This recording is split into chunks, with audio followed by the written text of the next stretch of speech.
and the circuit is known for its challenging and unique layout, which includes a 174-meter vertical difference between the highest and lowest points of the track. The circuit here is favoured among racing enthusiasts and drivers alike, which is a combination of high-speed select sections, tight turns and elevation changes, making it one of the most thrilling tracks in the world. It's been hosted in the Bathurst 1000 race, which is widely regarded as a pinnacle of Australian touring car racing and draws thousands of spectators from around the globe every year. Welcome into chat, Miles. Welcome in there as well, Valk E. Gillo as well. And don't forget, last time out in Magny-Cours, it was Valkyrie Ekape who took the win with Astro Racing Agenza Madonna in second. The GazX Team Lamborghini were in third place. We can have a quick look at the championship standings. We are in qualifying at the moment, so we will bring these up for you really quickly if we can, as we've got Dan Peebles in the booth on production. It's XBD Emerald Endurance winning the GT3 Pros on 39 points. Kazakh Team Lamborghini there as well. I don't think they are actually correct. I will go off my sheet. Kazakh Team Lamborghini are leading the championship by 82. Valkyrie Ekape on 79. Astro Racing Agenza Madonna on 73.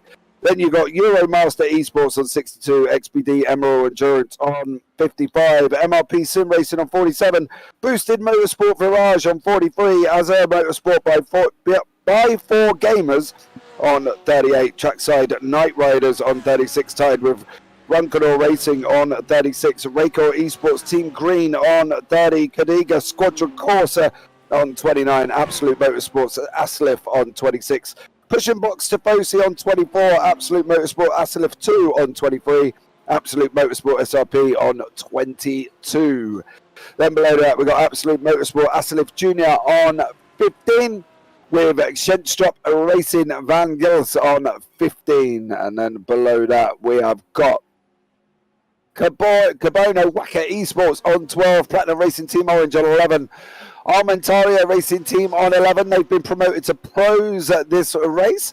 Platinum Racing Team Red on 8. Platinum Racing Academy Team on 7. Race Anywhere Simsport on 3. And Simcraft Podcast Performance Esports on 1. And then no points for Gepard, NGB and Portugal iRacing Team, powered by ProSim, and the Portugal iRacing Team powered by FTW, and the team powered by Devi in the AMS. As we wait for the top, Valhalla Motorsports leads the way on 77, Firebird Sim Racing on 73, Boosted Sim Sport on 71, Protosim Esport on 67, tied with MBG2 Esports on 67, Sports Vision 2020 on 62, 046 USA XL on 47, Trackside Esport Orange on 42, Be Cool Esports on 37, MBG2 Esports Blue on 35, Kazakh Team Mercedes on 34, Project Racing on 12, Turbo Defendo on 24, Mini Motor Racing on 10, Writer Engineering Purple on 9, Engineering Pink on 8, and Engineering Esports on 7, and then Turbo Defendo BMW on 0 points. So that is the championship standings. As we go into Bathurst, we've got 20 minutes of open qualifying, all classes on track at the same time, so the pros and the AMs. And I think it's time. I've talked enough to bring in Max into the booth. Good evening, Max. Good afternoon, Max, should say. How are you? I'm very well. How are you? Wonderful. Not too bad. Looking forward to some great 3-hour racing. It should be a good one, hopefully. It should be. Well, we've got two different classes. We've got the Pro and the AM. There have been a mixture of Pro in the amongst the AM class as well. We've seen pros have difficulties and end up with the AMs as well, so it's all to play for as the Ferrari goes fastest in the AM class. It does currently as well. Paceworks Esports there on a 202.735 there as well. Kazakh Team Lamborghini's just gone fastest in the Pro, 202.965 as well. Maybe we'll bring you up the overalls of everyone together, and we'll be able to tell you where they are in conjunction with classes. That would be absolutely amazing. Max, Mount Panorama, what are we expecting here today? Because it's a tricky circuit with the mountain section from the skyline right the way through to Forest Elbow. Are we expecting most accidents and incidents to happen there? Oh, definitely. It's really tight. It's mountainous, hidden dips. It's hard. It's very difficult. It's one of the hardest tracks, if not the hardest track on the series, for the 6 rounds we have in this motorsport series. Yeah, it's going to be hard down the hilly section, dropping almost vertical in a car sense. Blind crests. It's going to be a brilliant race. Yeah, definitely, and obviously we had Indy, Imola, Silverstone and Magny-Cours, and now we're here at Bathurst. It's going to be interesting to see how these guys cope. We are on board with Javier Chavas from Astro Racing Agenza Modena. Currently as well, you can see there we have got Joachim van Zulin from Paceworks Esports on the top on a 202.735, currently leading the way as well. Not a bad run in all. He is obviously a pro there as well, so it should be interesting to see how they cope with this mountain section. What do we reckon, Max, for most overtakes going down into the chase? You reckon that long run and maybe some down into turn 1? Yeah, definitely. We've got a 90-degree corner into turn 1, so great of the late breakers into turn 1, down the inside, easy move, and then they'll have to defend on the following straight. But it will be a good race. Overtaking is relatively easy, I'd say, in parts of the track. But as soon as you make a mistake, it can end badly. Yeah, it definitely can. Definitely through that mountain section as well. From the skyline right the way through to the dipper down to Forest Elbow. I think we could be in for some unruly deaths. I'm just hoping the drivers turn around and basically exit straight out and don't try and do a 25-point turn in that mountain section, and they do remove their car from that area. I'm sure hopefully some of the drivers will use sense and just press the return to pits button rather than doing a 7-point turn out the top there, which is going to block up everything, I hope, Max. And you know, that should be the rule, shouldn't it, really? They should just exit back to pits if they crash in the mountain section. I think it should be in the regs somewhere. As we're watching the Valkyrie X-Type racing in the Porsche, currently leading with a 202.7. Race winner last time out. It's brilliant racing. But yeah, I think as soon as somebody ends up sideways or in backwards down the mountain section, I think they should definitely return to the pit lane, because it just holds everybody up.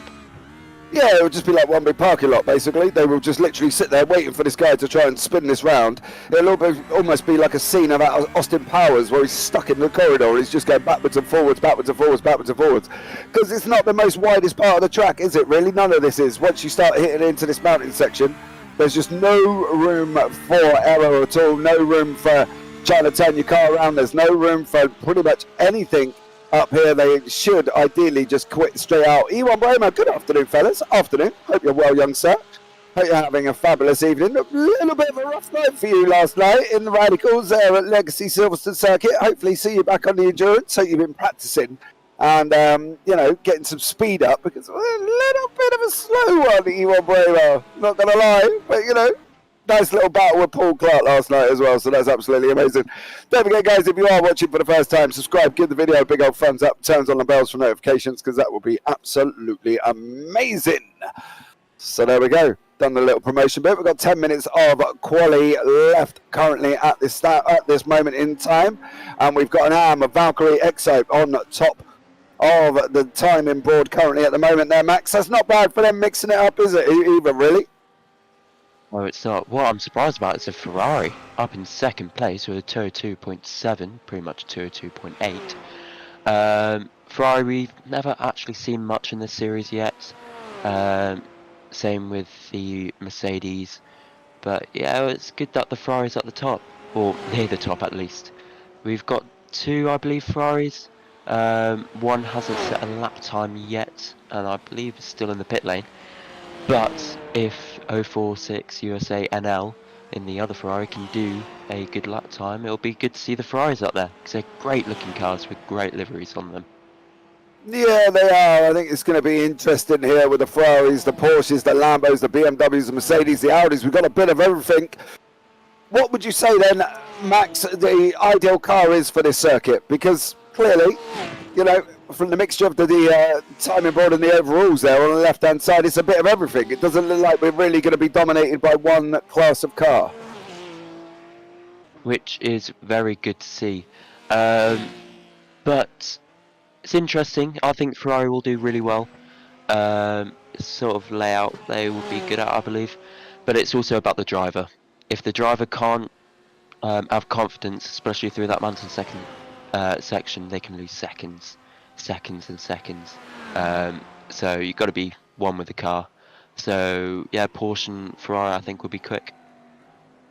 Yeah, well, we've only got one Ferrari currently in the standings. That's the Paceworks Esports team.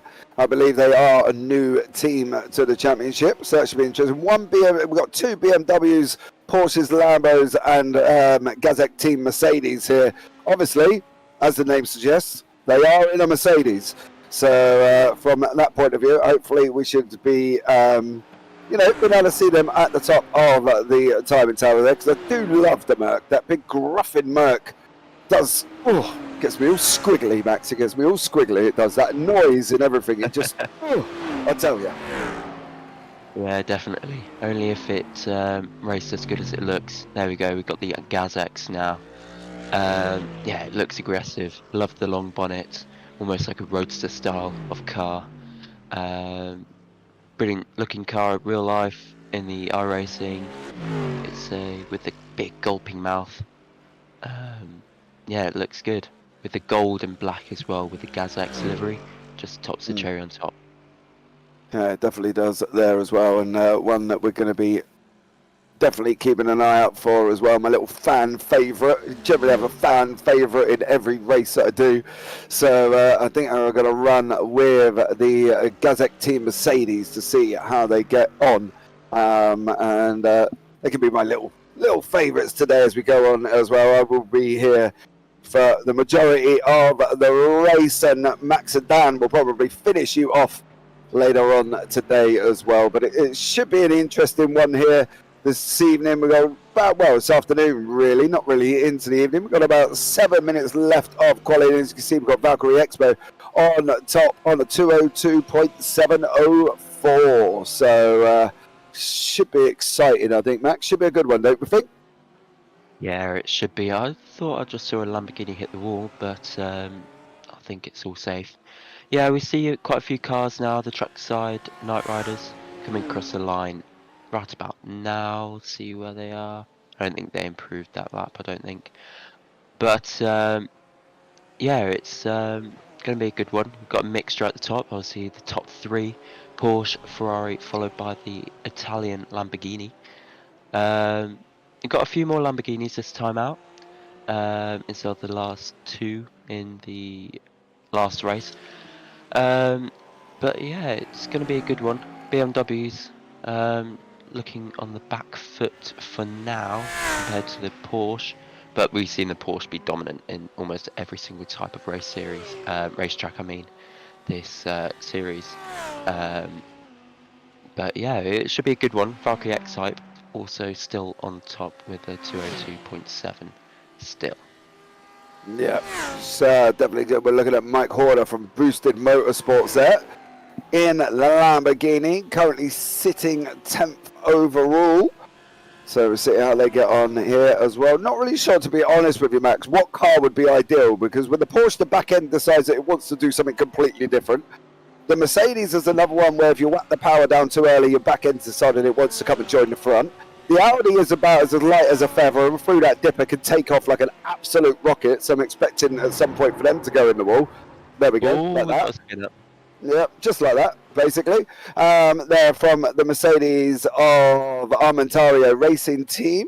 That is at the hands of somebody's name I'm not going to be able to try and pronounce on the surname, so I'll just call him Ilya, which is his first name. So we'll go with that.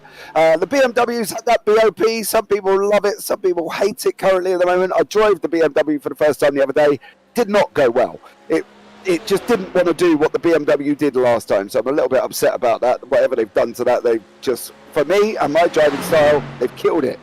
The Ferrari is probably going to be the most consistent, but as you can see, only at the hands of Paceworks Esports is it top of the timing tower. So mixture of everything. Anybody can win really here at First Max. I think that's one of the things we've got to look out for, is how they all cope with this mountain section, as they've got about 4 minutes of qualifying remaining.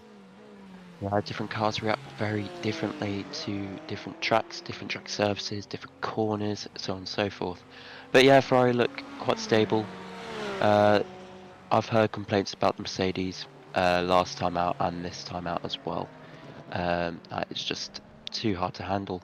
But that is coming from Gazek's team Mercedes, who are in P9 overall and P2 in the AM. So who knows, maybe if you get the perfect setup, the perfect lap, it's almost unstoppable. But we'll see, we'll definitely see. We've got 3 minutes left of qualifying and then we're straight into the race. But yeah, well, Sport Vision 2020 at the back with a 2:08, 6 seconds off the pace. Yeah, that's it. The thing is with the Mercedes, right? And it's a Marmite car. You either love it or you hate it. And I bought it, I don't know, back along ages ago. Took it out for a spin, and I was like, actually, this car really suits how I drive. Now, it's not that I drive any differently. I just have a severe brick on my right foot that decides it wants to press the pedal rather quickly and rather forcefully going out of corners. And for me, the Mercedes just kind of holds that, where every other car that's a little bit not so heavy decides that it wants to spin me round when I do that, which is probably due to my own right foot being a little bit heavier than normal. I've got like a diver's boot on my leg that just clumps the accelerator. You know, so hey, it's probably been me, Max, more than the car, to be honest. But at the end of the day, look, we've got to be there. We've got to admit that my driving is not the best currently. So there we go. But then again, I spend more time in the booth than I do on the racetrack. So overall, Max, what would you say your favourite car is? Oh, to drive or to look? To look, it's a Ferrari. You can't beat a Ferrari. They look amazing. To drive, quite like the Audi. I'm almost opposite to you. I've got a softer foot, and I can control the power. Oh, and the BMW's in the wall. Mm. Who is Clearly, that? yeah. Enrico Cola from Beco Esports decided that he wanted to follow in my demonstrations of how to be a bit club heavy on the accelerator there, and just basically put it into the wall. So that was handy. Right on time, of course. You know, thank you for joining in the conversation there, Beco. But yeah, I prefer if you didn't hit the wall. Yeah, I think the thing is, Max, you probably do a lot more driving than me, right? And you know, I just get a little bit more excited in the car, and I feel I get a little bit more aggressive as the race goes on. I start putting my nose in people's car that probably really shouldn't, and gaps that, you know, aren't there, and then I wonder why I get my nose chopped off faster than Kim Kardashian at a plastic surgeon's. You know what I mean? It's a little bit of an hard one, but look, hey, we'll cope as it goes on. That's why I sit up here, Max, most of the time. You know what I mean? Because I'm not the greatest, bud. What simulators are your favourite, Max? What do you drive most of? What are you in most of? It all changes all the time, but right now I'm in the F122, driving for Alfa Romeo at this point in time. But yeah, F1's my sort of motorsport, same as Formula E. I love watching Formula E, and the Asia Le Mans series. I also like watching that, just because Mazepin's in it, and I like watching him spin round. Oh, they're so close to that wall. Oh, nearly hitting it there. It's a brilliant track, you've got to admit. They've done a brilliant job. The mountain section here now, as the Mercedes flies down, plummets to the ground. Yeah, it's a brilliant looking car and a brilliant looking track. Yeah, it definitely is. I think the track itself lends itself to great racing. If the only trouble is, it's great racing up until, well, you come out of Forest Elbow, then you've got great racing right up until turn one, and then it's basically just single file. But we can hopefully be able to bring you the grid as we've come to the end of qualifying. We will bring that up for you very, very shortly. But it is, as I say, there's only real main points on here. Coming out of Forest Elbow, not run down into the chase, and then the run out of Hell Corner up until Griffin's Bend from turn 1 and 2. And the other options there as well. If you don't clear the person by that, well, unless they're going to be magically and roll over and let you tickle their belly, they might move over in the mountain section. But other than that, you've got to wait. It's just going to be single file through that bit, isn't it, Max, really? Definitely, you're going to be stupid if you go through it for a move. We've seen real life moves down here and it just doesn't end very well. But I want to point out, I believe it's the first time we've got an AM on pole position with a 2 minutes 2.5. Oh, and we've got a Lambo spinning once again.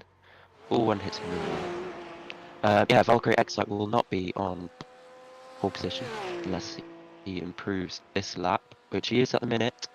But we'll see. But yeah, it's the Ferrari on provisional pole.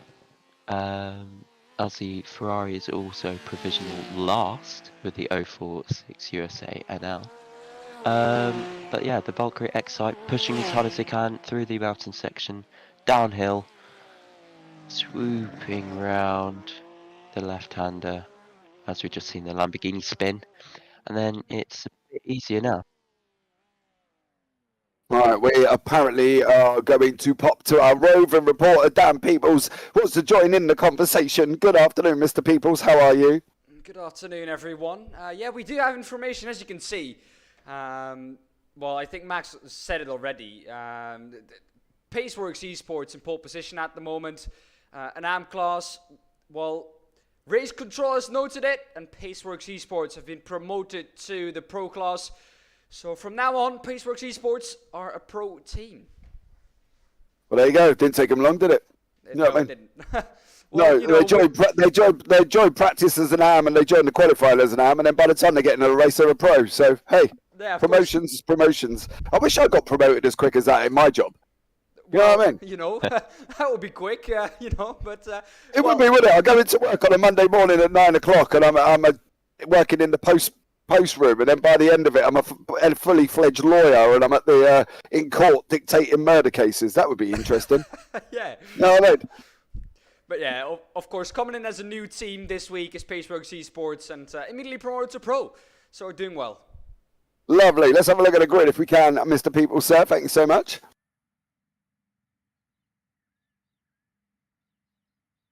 Right, so the grid is on there. We do have Pacework Esports in first. They are now a pro team with Joachim Van Zulen.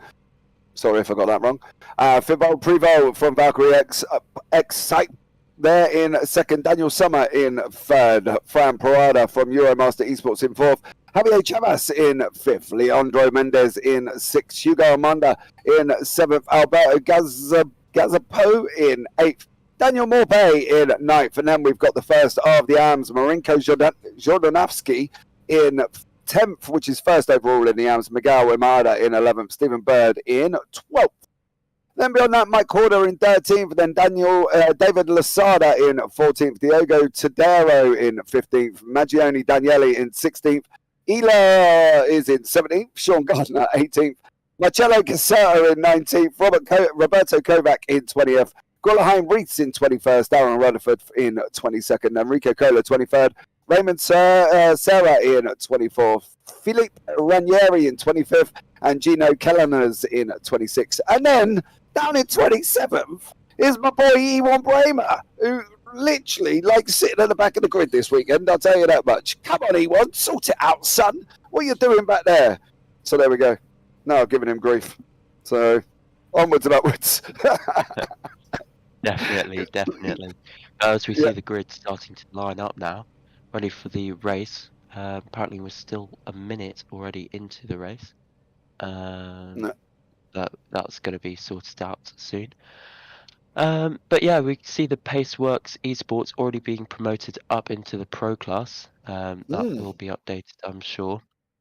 I'm sure Dan will get on that, won't you, Dan? Yeah, Dan's going to get on that in the background for us and promote Paceworks Esports into the lovely colour of orange, because they have done rather well. Platinum Racing Team Red for Ewan Bramer has not taken the standings. We are going round the, well, currently at the moment on my screen, we're going around the pole position spot here, Dan. I'm not quite sure what entirely is going on, but clearly something's not working in my end. So there we go. Hold on. I will try and resolve that issue as we speak. No, still hasn't resolved. So... there we go. I'm now with the leader, Thibaut Privot from Valkyrie, as they're coming round on the pace lap. Paceworks Esports have now been promoted to pros. Joachim Van Zulen in the Ferrari currently leading us away. He has effectively become the pace car. So when he bolts, it all goes. And we are going to be underway very, very shortly here as well. as we've got 27 cars on track. We are green already. And the Paceworks Esports is leading us away with the Porsche Fibo Privat in second and a Lamborghini of Daniel Sommer in third as they rush up that straight into Griffin's Bend. At the moment, everybody seemed to have made it through at the moment. Gazzapo's past Morpay, Jodorowsky past Almeida.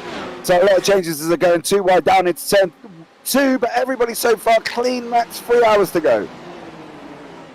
So far, they're thinking of the long game, but we haven't got to the mountain section yet. We're only at turn 3 as the leaders go into turn 3 now. Yeah, the Porsche not getting the jump. Kind of saw it on the exit of the final corner, just not being able to close up on the bumper. As we're now starting, as I call it, the mountain section. As we're swooping down now left, apologies. Left, and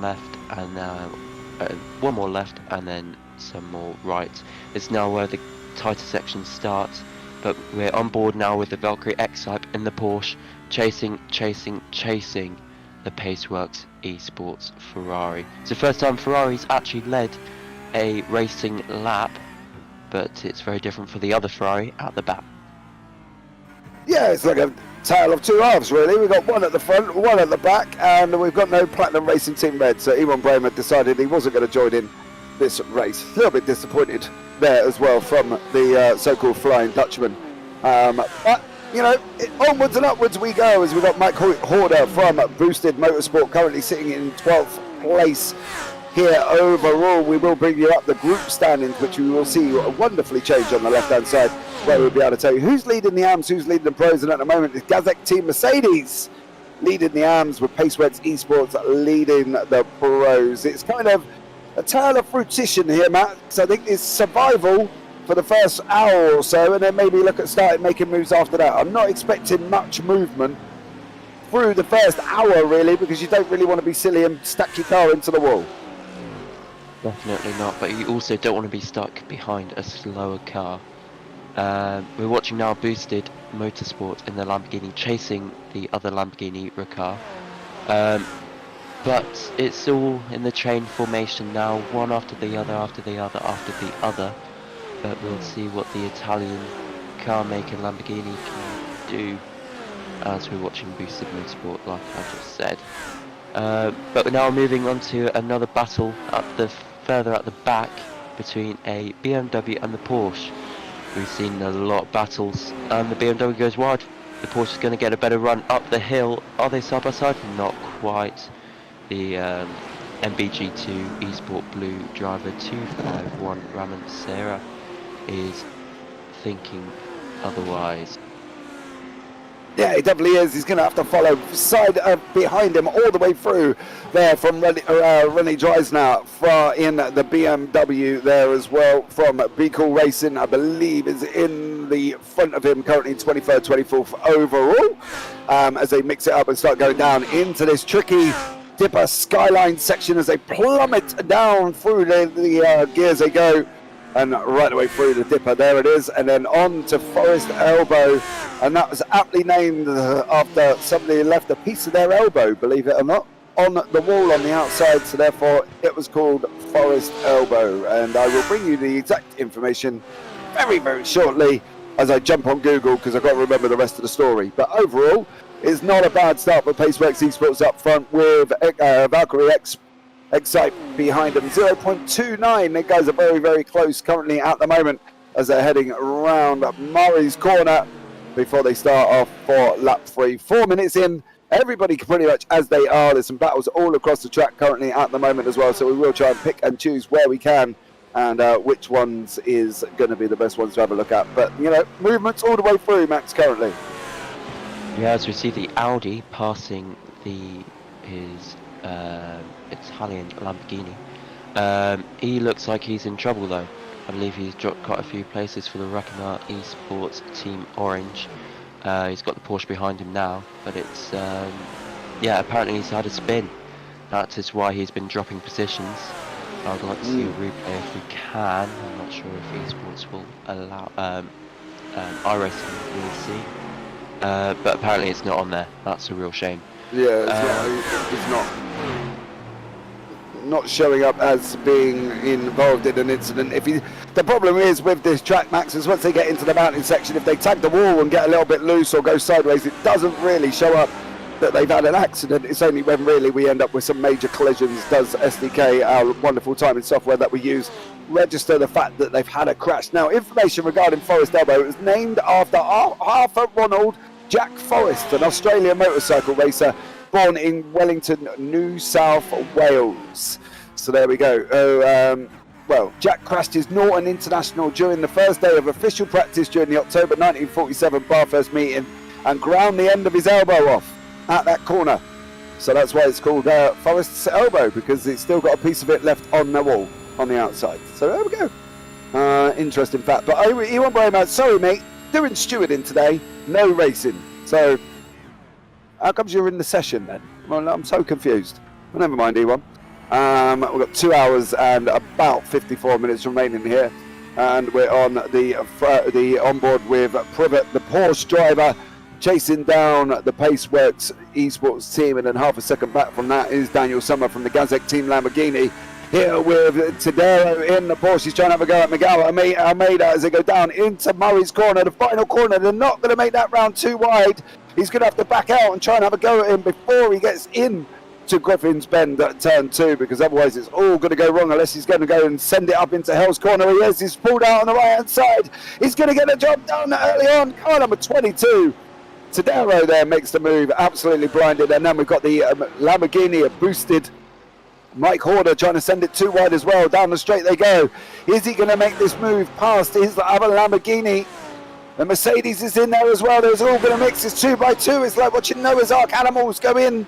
Here we go into turn 1. Oh, they're still side by side going up into the cutting now, and it's going to be hopefully single file because they're not going to make it round there. However, the Mercedes and the Porsche are still going side by side, and they're still going to be going side by side, so this is going to end very, very badly. But the Mercedes takes the front there as well of Ilya from Armentario Racing Team, and takes it from Marcello Caserta from the Absolute Motorsport Asilef #1 team. So there we go, a little bit of excitement moving up on lap 4 there, Max. It was obvious that they were going to settle down a little bit though, because otherwise it could have ended very, very badly. Definitely, absolutely. Got to remember that the Mercedes, in that beautiful coloured livery, is in the AM class in P2, so I'm not entirely sure why he's fighting hard with the other pros, maybe to try and catch up to the leading Gazek's team Mercedes. But it's the two Mercs at the top of the AM class for now, as we're watching the leading AM class in the Gazek's team Mercedes chasing down Trackside Night Riders, which is a pro class. So whatever Gazek's team Mercedes does, as apologies, I doubt I'm going to get this name right, but Marinko Yarvanovsky, I'm working on it, is chasing down. I'm not entirely sure if he's going to make a move. Is there any point making a move? We'll see. There's always points at motor racing drivers, Max. There's always points of making the move, and just to have that one up on a class above you as well, just to show that you can go through. Marinko here is going to have a good old go at trying to catch up with Daniel Morpay from Trackside Night Riders, because he wants to have a go at him. You've got to think it's a different class, so the AMs and the pros are obviously, you know, it's like almost bragging rights, and it's like, you know, Man City beating Man United. It's that bragging rights over the over who's going to be better. And you can guarantee Janonovsky here is going to have a good old go at Daniel Morpay, because he wants the bragging rights. He wants to say, haha, I beat pros. And he's currently beaten, what has he got? 2, 4, 6, 8, well, 7 behind him currently at the moment anyway. So he's already got some bragging rights. I can guarantee as this race goes on, Gazek Team Mercedes are probably going to be sitting in about 7th place overall as long as they keep it out of the wall. So there we go. That's my prediction. They keep it out of the wall. That's almost like a commentator's curse. I hope not. But we see the 046 USA NL at the back, far off the 25th Sport Vision 2020. Not sure if he's had issues or just not enjoying the car with this track. Yeah, the track's not everybody's cup of tea, to be honest with you, Max. You've got to be brave. You've got to cut and pick them up and kind of stick them in your pocket and just leave it at the start line. You've just got to go for it, and that's the problem. Not everybody's got that kind of brave moment. A lot of people drive on the air of caution at Bathurst because they want to get through it, but they are trying to, they want to go for their best. But Mike Horder down in Boosted is just past Miguel Almeida. If we could pick up on that battle down in 13th and 14th overall, Mr. Producer, sir, that would be amazing. There is Horder. We just missed the end of it, and Miguel Almeida is trying to come back in the last corner. We've also got the Ferrari as well, the Mercedes involved. That Mercedes is going to make a move. There's going to get elbows out, going around the last corner. This is the run up into hell corner now. We've got Almeida on the right in the Lamborghini, loses that place to Ilya from Armamentaro Racing Team. And that is unfortunately Almeida down 4 from where he started, 15th overall. So unfortunately for him, he has dropped down the order. Another Merc there making moves. I think, could we see a Mercedes having a good old go to it today, Max? Do we think a Mercedes could get near the top? It would be good to see as we see further battles with the Lamborghini and the Porsche of Absolute Motorsport, Aceleth, and the 204 Italian team. Porsche pushing the Lamborghini round the mountain section. But yeah, it will be good to see the Mercs at the top. We haven't seen them at the top at all, as I keep on saying, but it will be a nice change. Yeah, it definitely will. I do love a good Mercedes to be at the top of the standings there as well. So come on, Gazek Team Mercedes, keep it on track, son. Move up their positions. That would be absolutely amazing. We do have Maggione Daniele from Absolute Motorsport SRP in the pits. It doesn't look, unless there was a wall tap from somewhere, it does just look like he's entered the pit lane all on his own there in the Audi. Of course, the Audi is a very small, light as a feather GT3 that if you do hit that skyline section completely wrong, you are going to be taking off like an absolute rocket. Rob Blackmore, ain't no way what, sir? What have I missed? Was that resulting in the conversation we were having earlier on about the Mercedes trying to make the move past Daniel Morpay from trackside there as well? And if it was, he should have a good go, Rob. I think he needs a good go in that Jardanovsky in that Mercedes. See how far he can get up. It'd be interesting to see by the end of the race. But here are your leaders, Joachim Van Zulen and Thibaut Privot in the Ferrari and the Porsche respectively, and they have opened up about 2.1 second gap from the Gazek Team Lamborghini in third place. That is, of course, from the leader and not from the second place man. The second place man, the gap is only 2 seconds. We've got Alberto Gazzapo from Fields Academy Motorsport. He's battling away there as well in 8th and 9th. If we can pick them up, that would be absolutely amazing. They are literally really close together. Here we go. Gazzapo in the Porsche is just making that move past Leandro Mendez from Rackart Esports Team Green in the Lamborghini. The Lamborghini seem to be going more backwards than they are coming forwards at the moment, Max. You know, Mike Horder's really the only one who's kind of dragging that Mercedes up. Gazzapo's up, Mendez is down 2 from where he started. Is there something within that Lamborghini that early on it doesn't like the track, or, you know, because they're not moving forward as much as we thought they would? Possibly it's the tyres are taking a beating this track. So much mechanical grip from the tyres. As we frozen, we're looking at the leaders though. But yeah, maybe the Lamborghinis prefer the on pace rather than the race pace. Maybe they got fuel issues. Maybe it's very thirsty. Who knows at this point of the race? We'll see the strategy the Lamborghinis take as we're watching the Valkyrie X-Type chasing down the leader of the Paceworks Esports in the full blue coloured Ferrari.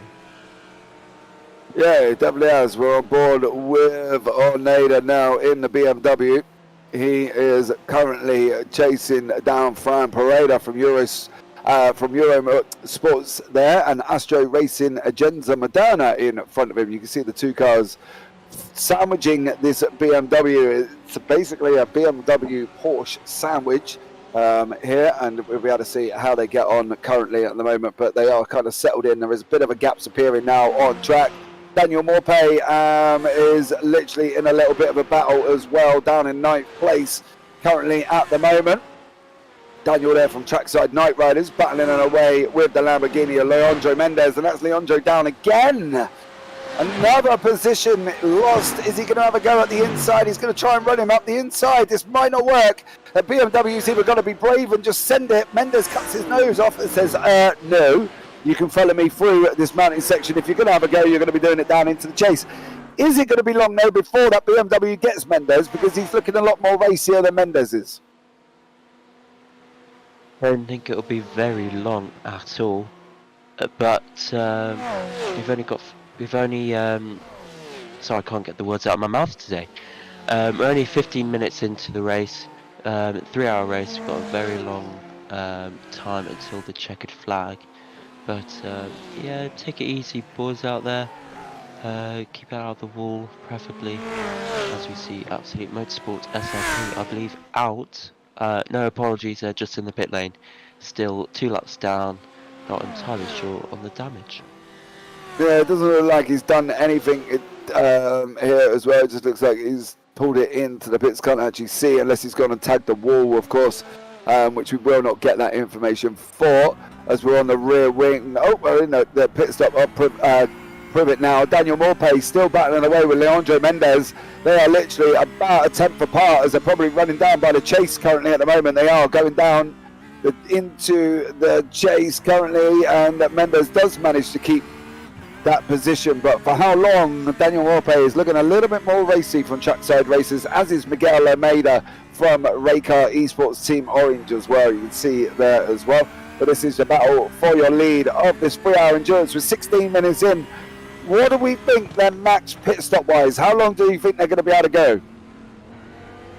I think it'll be the classic 1 hour until they'll need to come in, splash and go sort of stop. As we see the Lamborghini once again side by side with the black and white Porsche and just keeping it tidy. Oh, the Porsche has gone off, keeping it out of the wall though.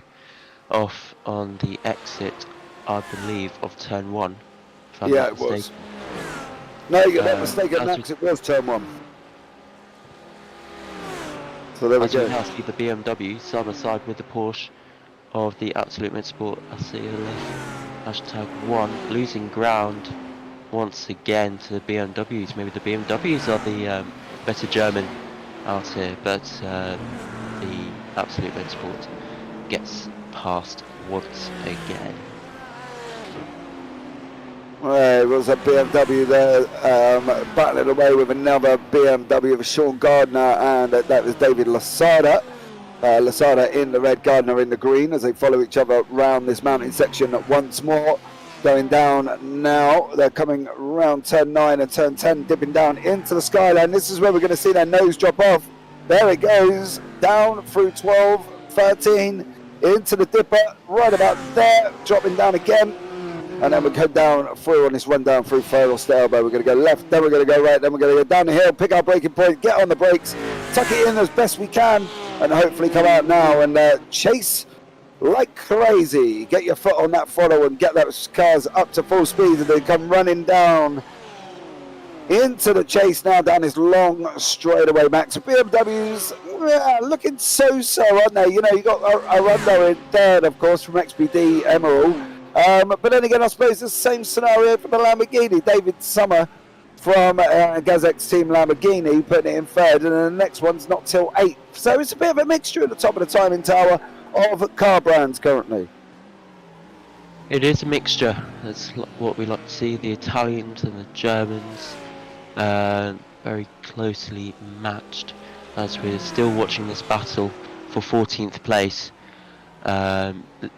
Leading this pack is the Aramiatario, apologies for the mispronunciation there, which is a new team, or at least a team name change, racing team in the Mercedes, being hammered down by the Platinum, apologies, I'm looking at the wrong car, Raycar Esports Team Orange. Oh, he's making a move actually, up on the hill. Is there contact and the Mercedes has gone off? Is he in the wall? No, yeah, just now losing a couple more places. The BMW now having another look, getting past cleanly. Has the Mercedes got damage? I'm not entirely sure if he hit the wall or not. Hopefully we'll see a replay of that move.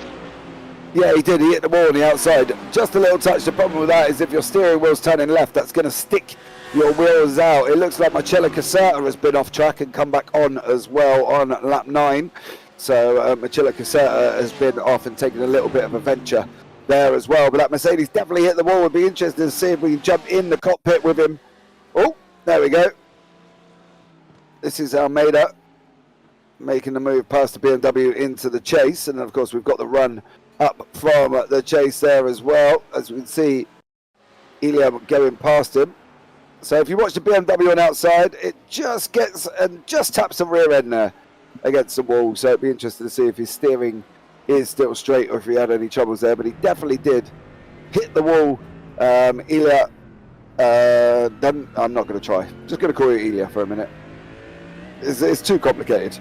I'll end up butchering your name. I'm sure there is a nice terminology that we can use, and it's probably really easy, but unfortunately for us, it's not currently. He's having to keep that steering wheel a little bit to the left. You can see he's maybe not. Yeah, it looks like he got away with it. It was more the rear end there, Max, than the front end. Yeah, definitely, and he lost a place in class as well, as we see the Porsche going off of the Absolute Motorsport. Asilith once again being attacked now by the BMW, but that was just a replay, and it doesn't look like the BMW got past the Firebird Sim Racing, who we've seen quite a lot in the past few races, at least that I've watched and commentated on. And but now we're watching Ilya. I'm not going to pronounce that last name either, but No. the 333 car. Yeah, he's there in the Mercedes, hopefully going to be able to try to make his way back up.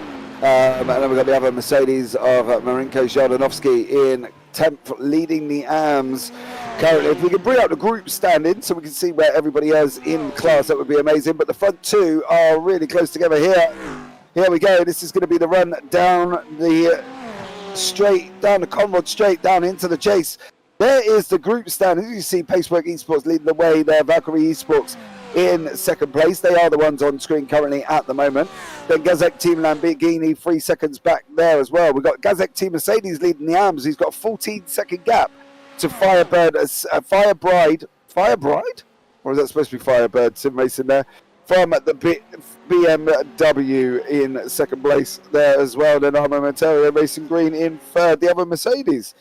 So quite a mixed bag of cars currently. Philip Ranieri has been off and he's had a rather spectacular incident by the looks of it, and has gone and jumped straight into the pit. So it'd be interesting to see where he can, if we can have a look and see what he's been up to. But Philip Ranieri from Sports Vision 2020, guessing he's gone and done something into the wall. So we'll have a look back on that one. So here we go. There is Ranieri. That is going through the top of the mountain. It's going to be dropping down. Oh, no, you done. Take care.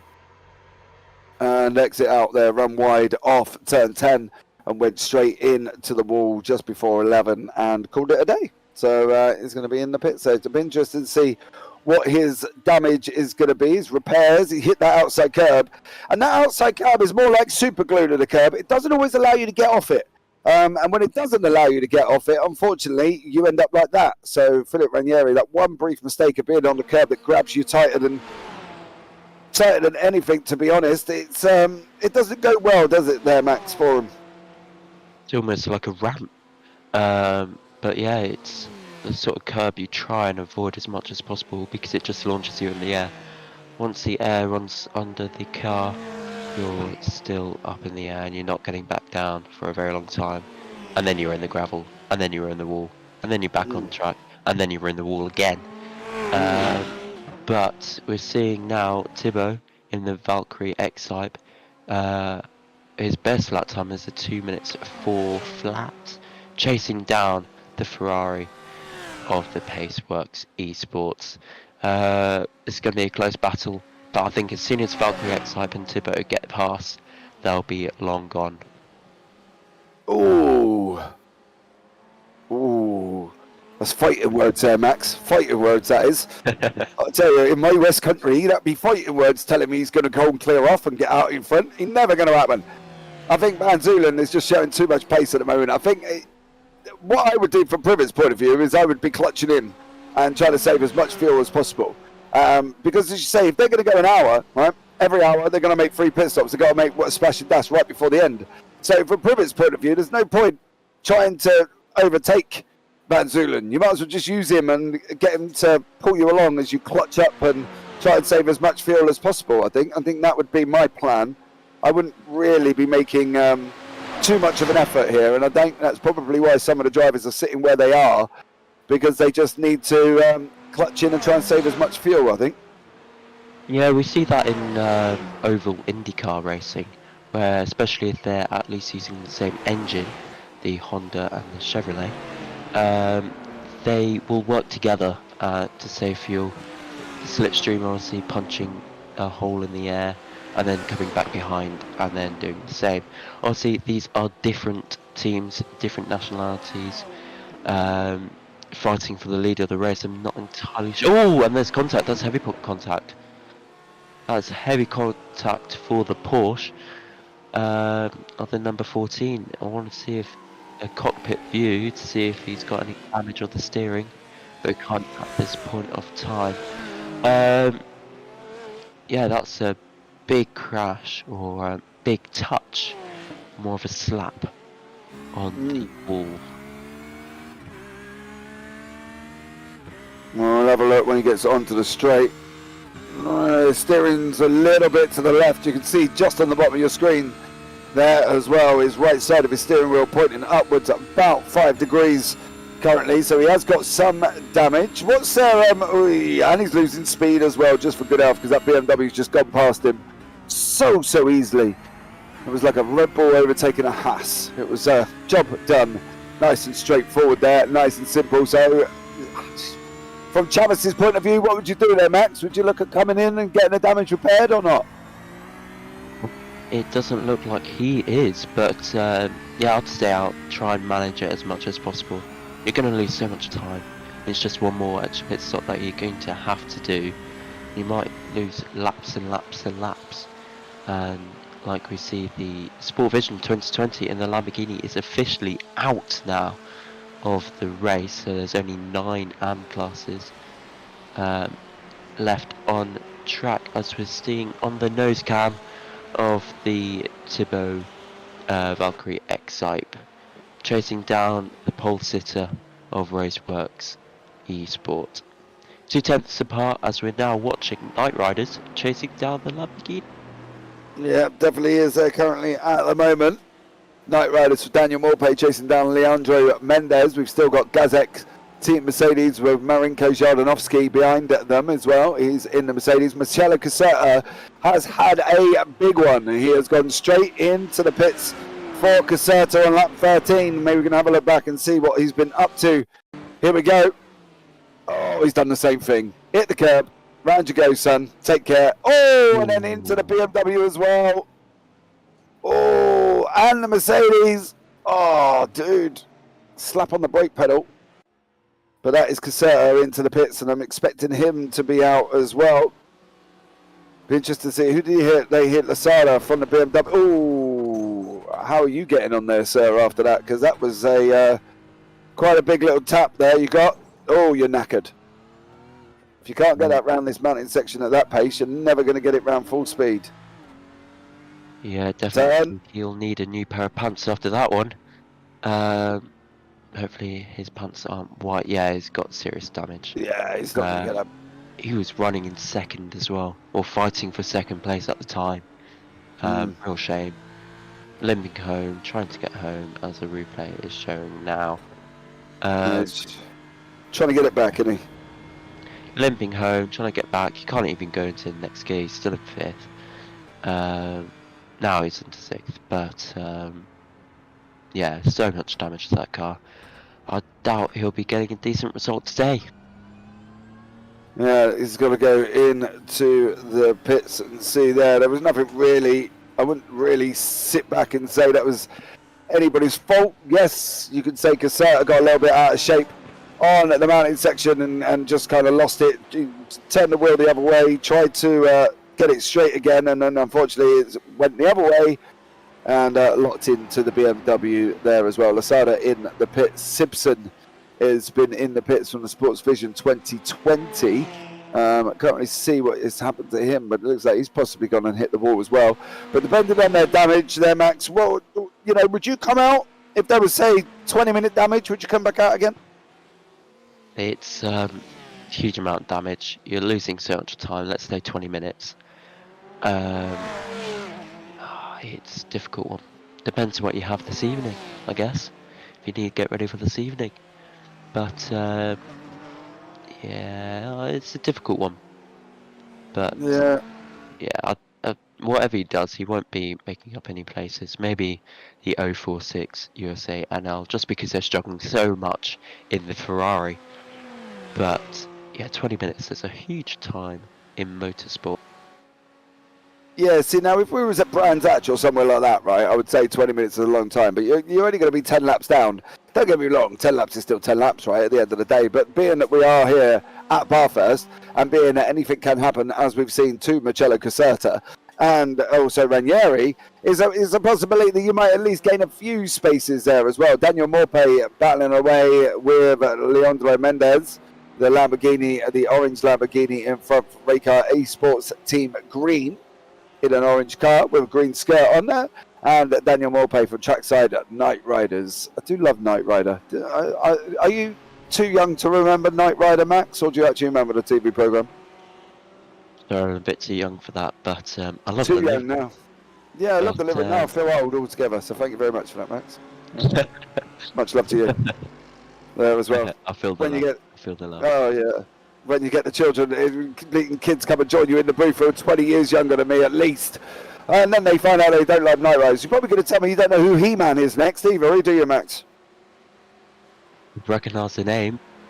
Oh, right, that's it, I'm done. Dan, I'm out. Right, I felt too old. It's alright, Dan, cover. It's alright. Yeah, but anyway, we are still watching the Daniel Morpay of the Trackside Night Riders. I believe it's Murphy? Murphy, maybe? How do you pronounce it? Yeah, Murphy. Murphy? Night Riders. Yeah, I believe so. Have we spelled their name wrong then? Because isn't Murphy M-U-R-P-H-Y, or am I? Remember, we're British. Okay. Yeah. What is he? They're, I'm Dutch, apparently. So, okay. Yeah. Remember, we speak proper English. Well, I don't know about that, mate. We have 3 words for there. Let's be real about it. You know what I mean? We're hardly the epiphany leaders of English talking language when we have there, and there. And I was there, and there. You know what I mean? It's lead and read, and God knows what else other words that don't make one bit of blind sense in the English language. You imagine being in my position trying to teach that to a kid at school. Where am I? You're over there. What spelling's that? T-H-E-R-E. But that's theirs. Yeah, that's T-H-E-I-R, mate. Don't you worry about that. I'll tell ya. Oh, poor kids. No wonder we all get confused at the English language. Who knows? Doesn't help if you're dyslexic either, which I am. So exactly. Anyone you want to put down, Max. Go for it. Yeah. Word will tell me. Word will put the blue squiggly line underneath, and it'll tell me if it's wrong. But as we're seeing, third place, leading the Lamborghinis, the Gazex team Lamborghini, followed by the XPD Emerald Endurance. We saw a huge crash for the XPD Emerald Endurance last time out, which wrote them off for the rest of the race. But yeah, anyway, talking about the English language, is it Porsche or Porsche? Depends who you talk to. I call it Porsche. And then there's a couple of American friends that call it the Porsche. Now, you know, from my point of view, I'm pretty sure Porsche hasn't got an A on the end of it, unless I'm happily mistaken, but I'm pretty sure it hasn't. But, you know, hey, potato, potato, tomato, tomato. What do you say? Grass and grass. You know, who knows? Exactly. So, I don't know. To be honest with you, Max, I think the language is different everywhere and everybody pronounces things all over the place. But when you're English and you got three words for one thing, it's, you know, it's just a nightmare. Absolute nightmare, to be honest. Yes, it is. But is the Lamborghini slowing down? Oh no, I thought it was slowing down for some reason. But yeah, being hammered by the XPD Emerald Endurance BMW, followed by the Astro Racing Argenta Moderna Porsche. But it's a surprise that we don't have a Porsche leading, because Porsche have been absolutely dominant the last few races. This whole series, to be fair. So yeah, it's Porsche not on top. Benefit, not benefit, who knows? Right. Okay, well, just been informed, we haven't got any fast repairs in this either. So the likes of Jovan Rodriguez, Marcello Caserta, and Kevin Simpson, who are all sitting in the pits there drinking a cup of tea, waiting for their cars to be repaired, unfortunately don't have a fast repair either. So that unfortunately is unfortunate. So, and then obviously just been informed that Porsche's PORSCHE, which somebody has sent me in a DM, damn peoples, expected me not to say it like that and spell it like that. So, you know, all I ask the question is, I'm pretty sure it doesn't have an A for it to be pronounced Porsche, Dan Peoples. So there we go. Giving him grief while he's in the production booth. Sitting back doing nothing, drinking tea and coffee. I don't know, Max. Just can't get the staff. No, we can't get the staff. No, we can't get decent staff at least. Hello. But anyway, I'm surprised Valkyrie hasn't had a go, to be fair. But we're watching the MRP sim racing all on his own. Alberto, getting in position. Oh, and we see side-by-side action. Sean, boosted SimSport TBC, side-by-side with the Mercedes. See what happens here into the Quarry Bend, I believe. Up the hill, and the Mercedes just gets a better hand for now. And yeah, we'll see how this battle goes with the BMW chasing down the Mercedes. That's interesting, actually.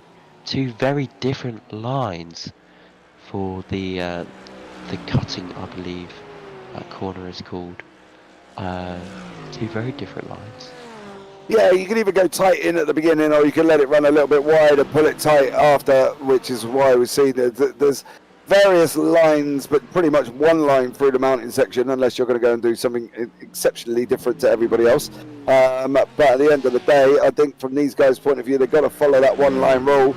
A couple of lines into everywhere else, but, you know, not as bad as the one line in through the mountain section. So there we go. And now we are apparently going to go and pop to our pit lane roving producer, Mr. Dan Peoples. Well, James, it's been a clean race so far. No penalties yet to report of. I have heard that the stewards are busy with an apparent penalty. What car and what accident that is for, I have no information about that. The stewards are busy reviewing an incident. So, well, we might have some penalties coming our way shortly. But for the moment, it seems like the first 40 minutes of this race are going to go without a penalty. Well, there you go.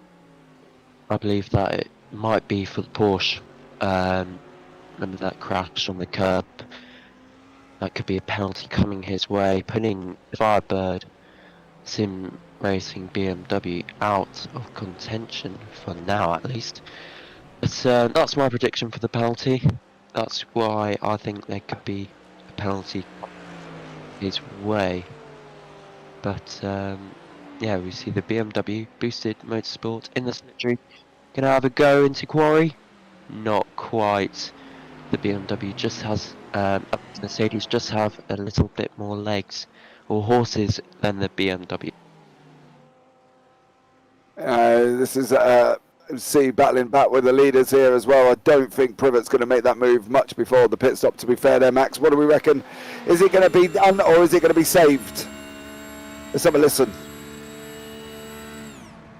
Yep, clutch in, save fuel. There we go. That's what Privet's been doing for the first 40 minutes. You could be going for hoping the Ferrari comes into the pit lane and the Porsche or Valkyrie X-Type just getting the faster, clean air, faster track, try and undercut or overcut. I can never remember which way around it is. But yeah, try and get him in the pit stops. Obviously, we don't like that, seeing the as we are commentators, we like on-track battles instead of battles in the pit lane. But yeah, we'll see. But I believe the Firebird, not Bird, I've been calling it Bird the whole time. Firebird Sim Racing BMW is back out on track, 5 laps down, so only 10 minutes. Definitely on that one there as well. I think, to be honest though, 3 hours in a car that nearly does an hour on fuel, it's always difficult. There has always got to be some fuel saving somewhere along the lines there as well. And you see Joan Rodriguez back out as well, currently is about 6 laps back from the leaders. So unfortunately for him, he will have to battle their way through. But the leaders are back battling away. 3 times back currently at the moment there as well. But as we've seen, Privat is literally fuel saving. He's going to try and save as much fuel as possible to try and take away or eliminate that third and final stop, or eliminate the amount of fuel, I guess, Max, they've got to put into it. Yeah, I just want to point out the Yazek's team Mercedes is almost 30 seconds in front of his Mercedes counterpart in the AB class, which is a huge advantage for the 2 Mercedes. Yeah, just a little pointer further back in the field, as we're seeing the leaders now. Less than 3 tenths. Oh, yeah, contact. Definitely. Armentario Racing team there, hitting the wall. Got away with it by the looks of it. So hopefully he should be able to survive that one currently. But yeah, that was a little wall tap. Hopefully he managed to hit the middle of the car and not the front steering. The steering looks okay. He's still a little bit squarely going down, but then they are, in the murk, which will do that. So there we go. The steering does look, it's straight. It's straight.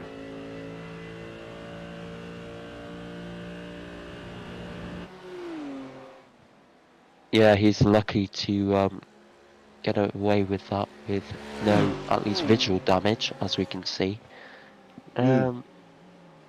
Yeah, he is defending hard though for the boosted SimSport TBC BMW. It's the 2 Germans, Mercedes versus BMW. They've let's say they have history.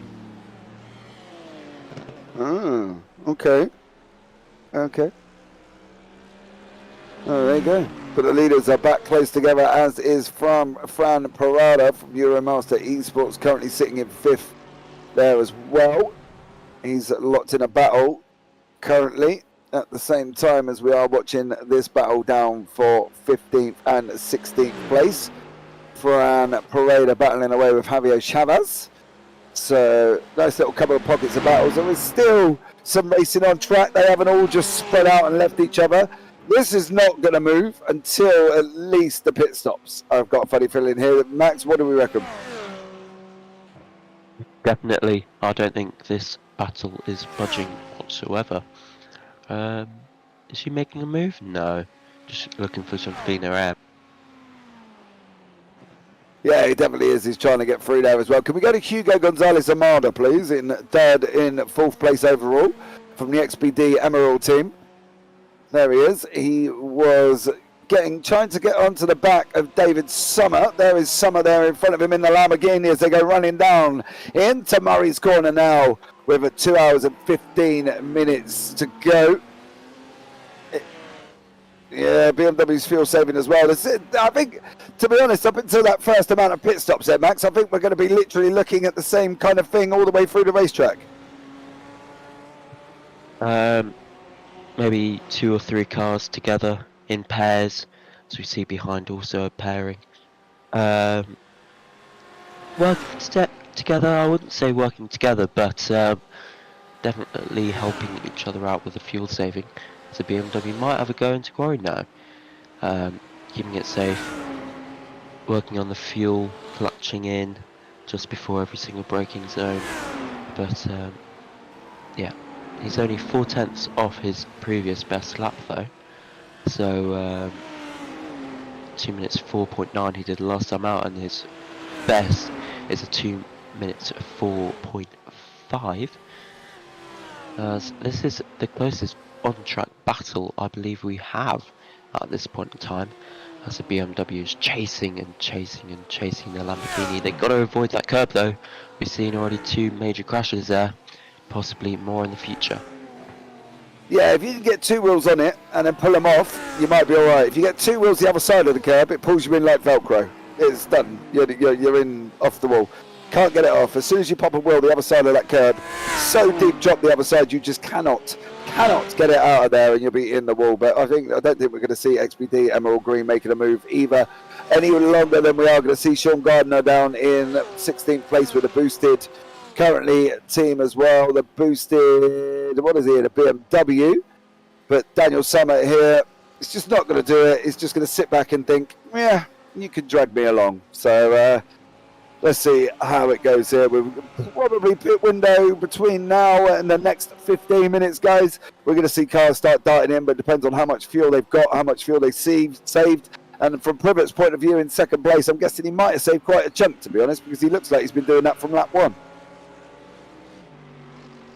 Yeah, he could go on for maybe 5 more laps if he been saving since lap 1.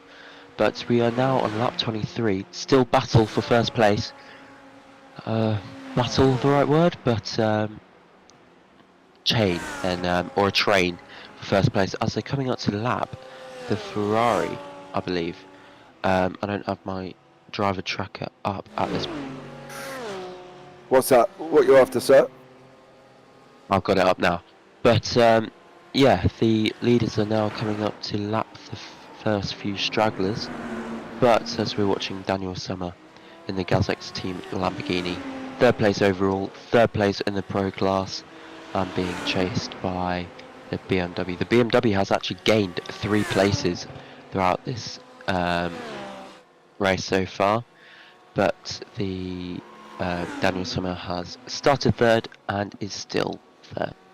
Yeah, I got a funny feeling he's still going to be 3rd right up until the pit stops. I'd be very surprised if there's any movement there at all from Daniel Summer, considering obviously he's using the Lambo as a fuel saver.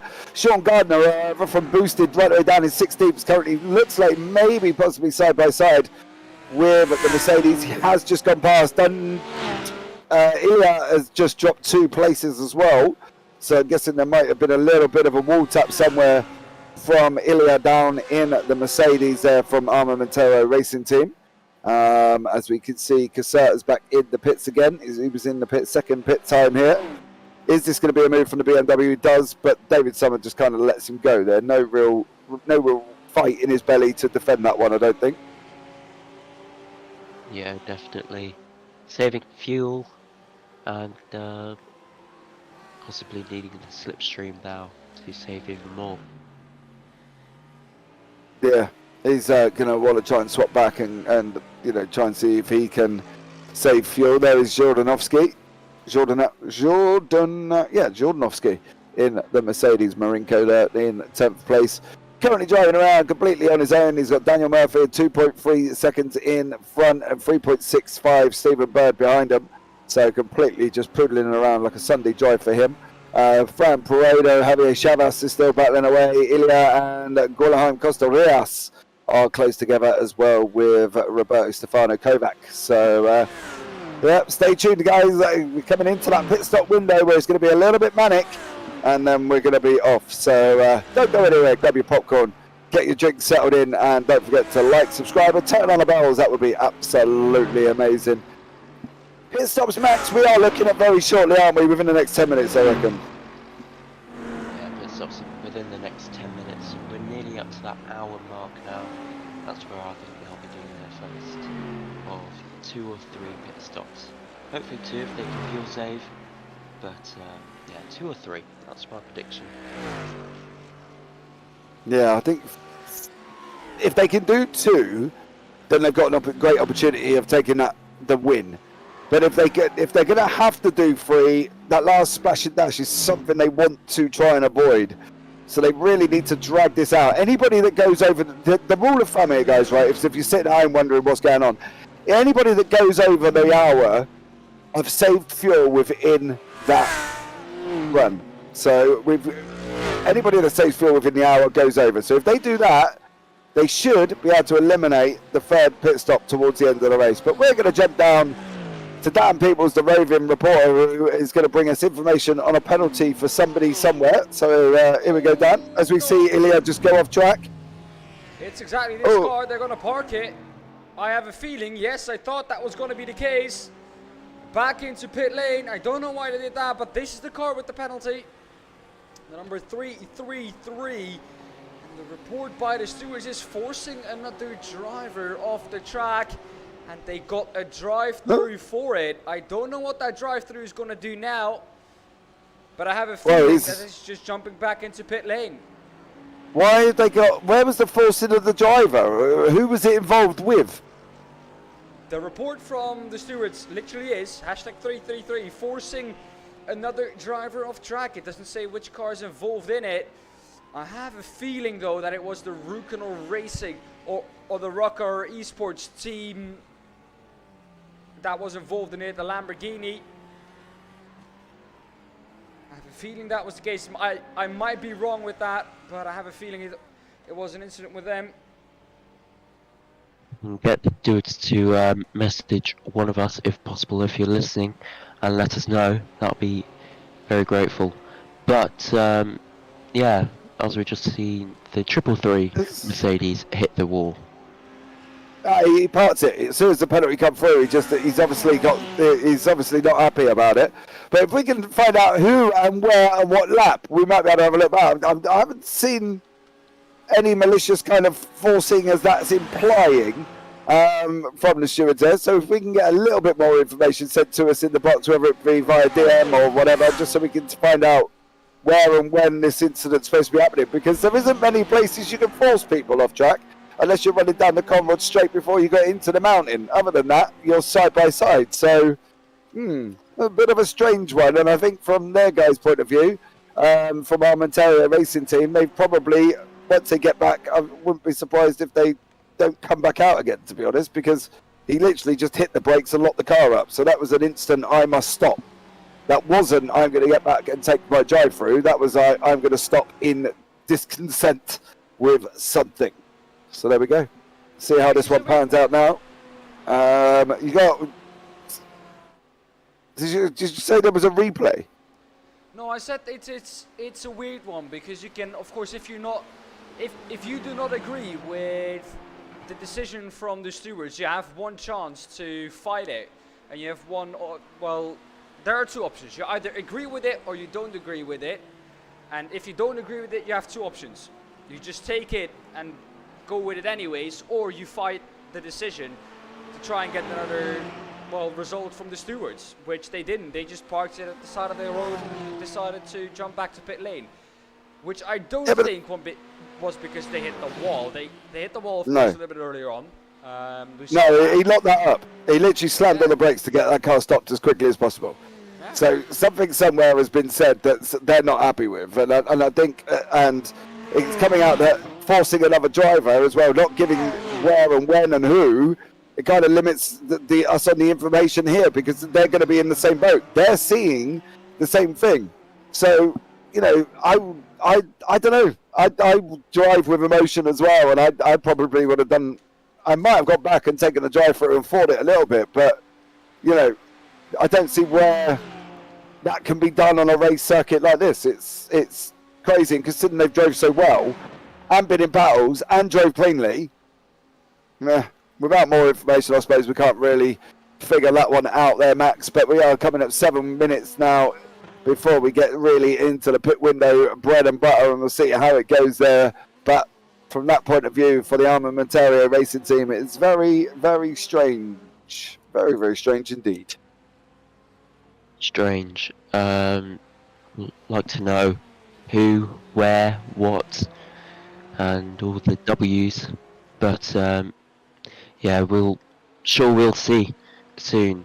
But there's only 6 cars now in the AM class, which is on the leading lap, leading by Gazek's team Mercedes. But we are not looking at the leading AM class, we are looking at the leading pro class of the Paceworks Esports, leading the way in the Ferrari. It's the first ever race, I believe, as well, which is a brilliant job. And this morning they were in the AM class, qualifying there in the AM class and just being promoted to pro in the last in the last hour or so. Yeah, pretty much. Literally, they come into the sessions as an AM and they leave as a pro. Well, you know, hey, you're promoted. Congratulations. So, but then again, I suppose when they're showing this pace, they probably would be too fast for the AMs in general, to be honest. And now we've got literally 5 minutes left of the first hour here from the PRL 3-hour endurance with a Brucey raceware here as well. I'm sure all links are down in the description, so you can go and check out there from x.simracing.com as well. There in the description below, so get yourselves involved in that one. I think it was turn 1, said Miles. Yeah, and you know, the thing is with that moment, right? I know I'm gonna, you know me, I like getting involved with controversial conversations, so probably I shouldn't, but I'm gonna anyway. The fact that they were driving carefully all the way through, they were leading you know, they were fighting in the arms. They were in second place there behind Gazek Team Mercedes, yeah, by about 25 seconds, but they were fighting away and they've been clean all the way through. So I'm a little bit confused. If we can just kindly get some more information. Kevin Gibson has stuck it into the wall, and Kevin Simpson has jumped back 2 pits, so he's come back out and he's gone back in again. But then again, it looks like he may have gone off track as well. So there we go. So we're going to got some more information regarding 333 with Dan Peoples. Yes, I've got more information from the stewards, and it was the wrong car that was penalised. It was not the number 333. It was the number 38. It was at the second corner when it pushed the number 33 off track. So yes, I do now know why they went back to pit lane. It was the wrong car that got penalized, which means that I completely understand their reaction. They thought, okay, we were pushed off track, and we are the car that are getting the penalty. So we do very much disagree with that, and we are going to park it on the side of the road. I can confirm they are still in pit lane, not back out. So I don't think they're going to come back out, but it was the number 38 which is going to get the penalty. The number 38, if I'm quickly looking on my timing sheet, is Miguel Almeida in the Rocker Esports Team Orange. They're in 14th at the moment, at 13th in the Pro class, so not running well there, or not running well as they've done the whole season so far. So not the best race for them at this track, and involved in an incident as well, getting a drive-through, so we might see them come in for a drive-through, but it was the number 38 forcing the number 333, so the number 333 off track. That does make sense, actually. The Rickenar Esports Team Orange has been, let's say, involved in many battles this race already, even though we're only on lap 28, nearly to the hour mark. They've dropped 3 places. They've been battling throughout the whole time. Maybe a bit frustrated. Maybe they're a bit frustrated that they're dropping back and just, you know, wanted to retaliate a little bit more. But yeah, we'll see when he'll be taking that penalty. Oh yeah, I know for what penalty that is. I know what penalty that is for, and we saw it earlier on. Gonna take a look if I can get it back on screen for you right now. I think that this was the incident. It's taking its time. Here we go. I think this is it. This is not the one. It's a little bit later on.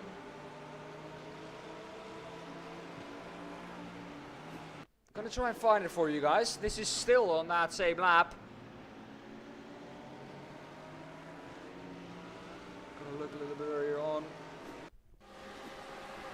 This is the same one.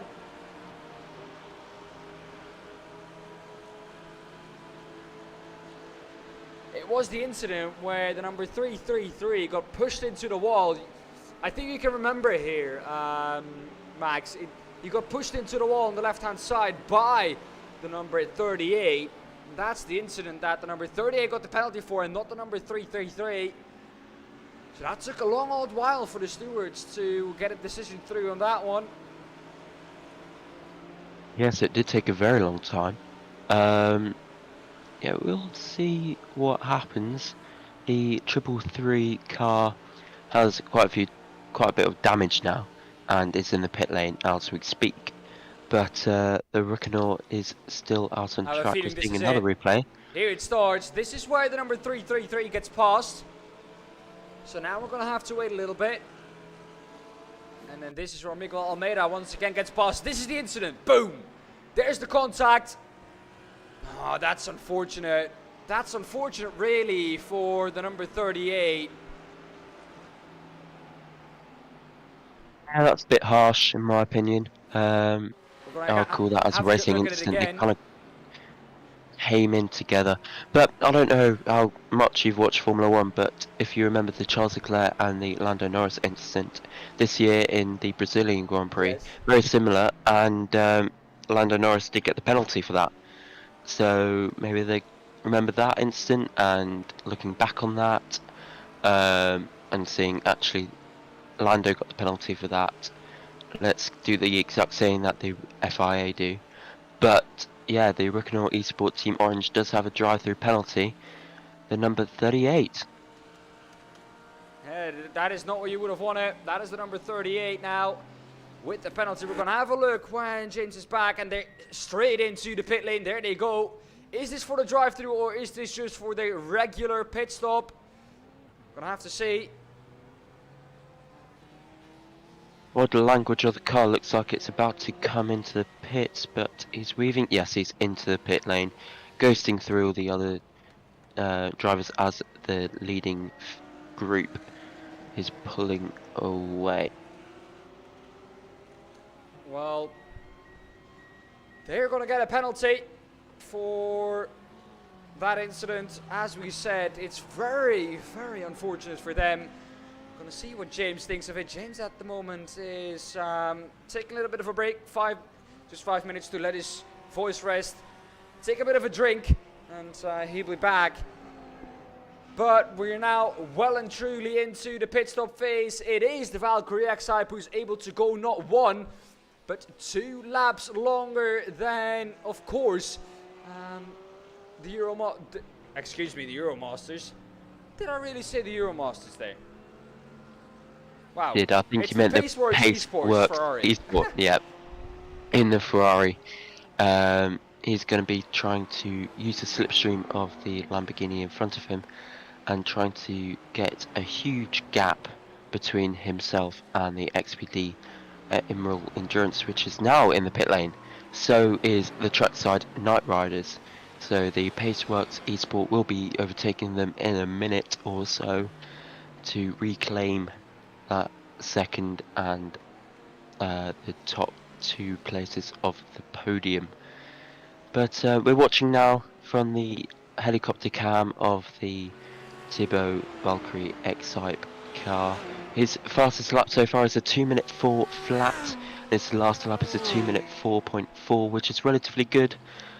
And I keep on thinking they're going to hit the wall. I swear they do hit the wall some of the time. But yeah, we've seen that curb as Valkyrie X-Type just touches. If you go over it, you almost certainly end up in the wall as he goes down into the mountain section. We're going to have another look at the incident. James, I know you're back. Here it is. This is I am. the penalty for it. It's taking its time. There we go. Boom. There's the touch from the 38 on the number 333. There's the contact with the wall. That's a drive-through penalty for the number 38. Was it, the thing is, look, can we go back at that again? And just, was it a legitimate attempt at an overtake, though? That's the problem. He was alongside, right? We can see that. He was alongside. So, was there a need? He is going wide. Yeah, but is there a need for a forcing? Did he force him, or did he just make an attempted overtake where they've come to contact? I don't really know. Let's open it up to chat and let me know what you think. Did he just make a legitimate overtake move? He was alongside going into turn 1. Did he really force him off, or did the Mercedes turn in? think There we the go, but- wording from the I think the wording from the stewards makes it sound like he's been forced off as the Valkyrie X-Type is in the pit lane, changing tyres and disappearing. I'm sure that's just a glitch. Yes, it is. It's just a glitch, and it is a driver change to Anthony Mallet, I believe, for the Valkyrie X-Type. We'll see how he can do in the 1777. Yeah, we'll see if he can get out. It'll be a close one though. The jacks are down, the tyres are on. Now pumping up the tank with fuel. As please, can we go back onto the Paceworks Esports? See where they are. They're coming round Murray. It's going to be close between Valkyrie X-Type, as the Valkyrie X-Type is actually on the pit exit. It's going to be side by side. And yes, the Valkyrie X-Type gets the overcuts and stays in front of the Paceworks Esport, which also had a driver change to Jonathan R. Fouté. Yeah, it looks like Gino Kelleners has also been involved in a little bit of a crash, not once but twice on lap 30 as well. So Gino Kelleners there, here we go. There he is in the Ferrari, as we see on top of the chopper, which will put us behind the trees, unfortunately. Into Forest Elbow, round he goes, and I'm guessing, there he is, parked there. No contact, he managed to, however, take it to the right a little bit on the grass. Let's see what happens to Gino Kelleners. Get it moving, son, get it moving, they're coming.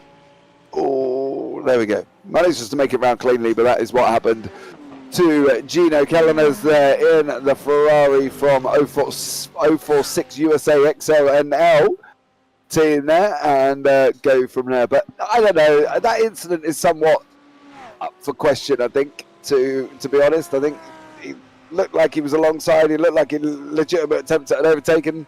He just ran wide. At best, I probably look at more of a racing incident than I purposely pushed it off track. So let's see what happens now.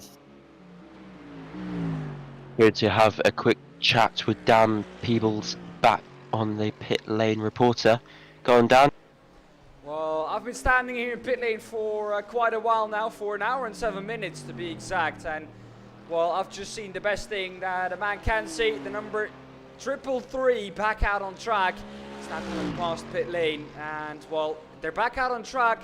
Stewards have clarified that it was a mistake and that it's not their penalty, but by reacting the way they did, they lost multiple laps. They are on lap number 27 now. Leader is on lap number 32, so there's about a 5-lap difference between those cars. So I don't think they'll be happy the way they reacted, and I don't think the stewards can do anything about it, because it was, of course, their fault for giving the wrong team the penalty. But if they didn't react the way they did, and they just, like I said, fought the stewards to the decision, then the outcome would have been completely different. Yeah, but it was kind of understandable, wasn't it?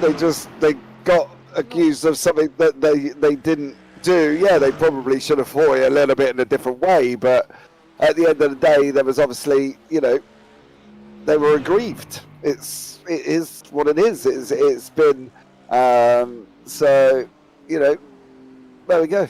Who knows? But they did. Apparently, there was also confusion with a stop-go penalty as well with that car. So, yeah, they've been involved in it, unfortunately, but they have put themselves now down 5 laps, or 4 laps just. So it'll be interesting to see how they come back through, really. I think that's going to be the interesting thing for them to see how. But just goes to show that everybody is human, everybody makes mistakes. It happens. And there you go. When you make a decision and type in the wrong number, this is what happens, unfortunately. But I'm sure this will be looked at and maybe sort of rectified before the next race, Dan.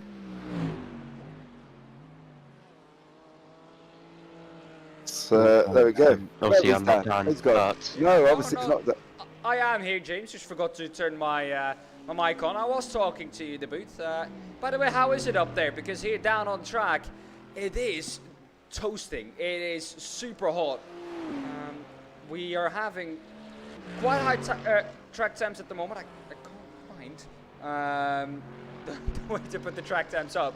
But The track times at the moment, if you can have a look maybe at the track times, I feel that they're quite high, about 38, 39 degrees, I have a feeling. Yeah, we just need to have a look and see what we could do and see if we can bring the track temperatures up for you. That would be ideal, so we can see what they are currently at the moment. So we'll see if we can get them and let you know what they currently are at this moment in time. But I will fight with that in the background. And there we go. So hopefully we've got just under 2 hours, 50 minutes remaining. And it's looking like the guys from Valkyrie Esports, there is going to be the out in front. They've got 52 degrees track temperatures currently, which is very, very, very, very hot. So probably not going to be doing them much good.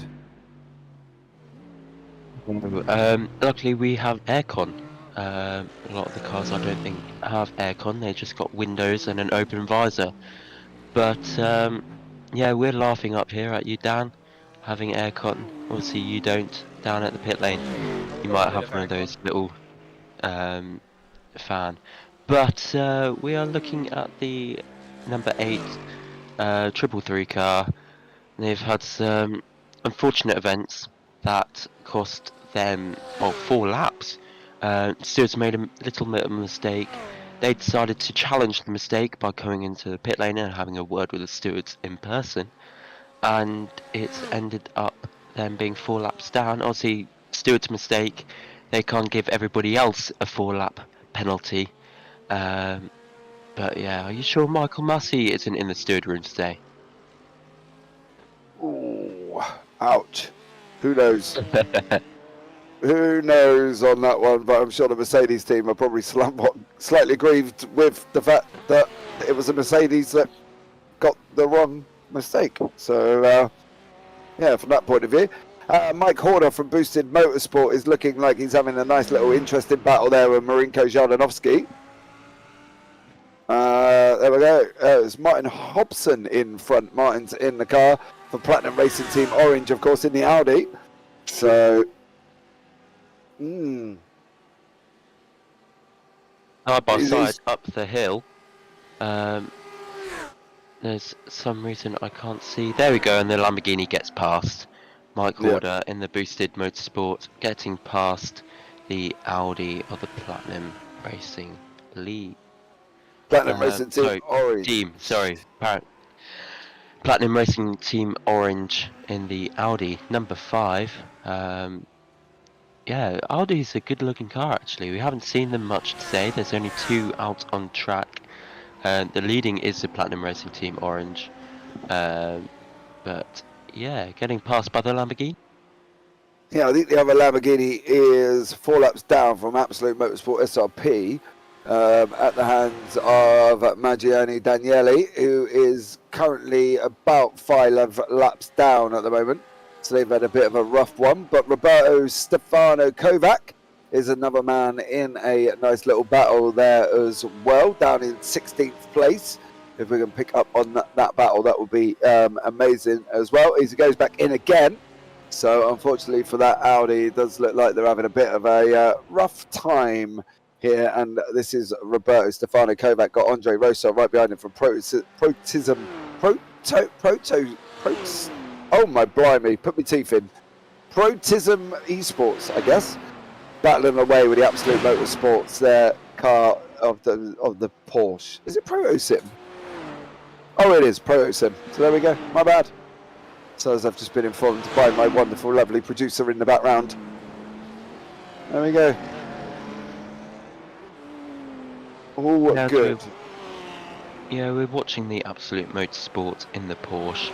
Number 90 in P14 at the minute in the Pro Class. It's the only junior team in the Pro Class. Slicing their way through the pack. They have gained 2 positions, but there has been 3 retirements, but Platinum Racing Team Red was at the back.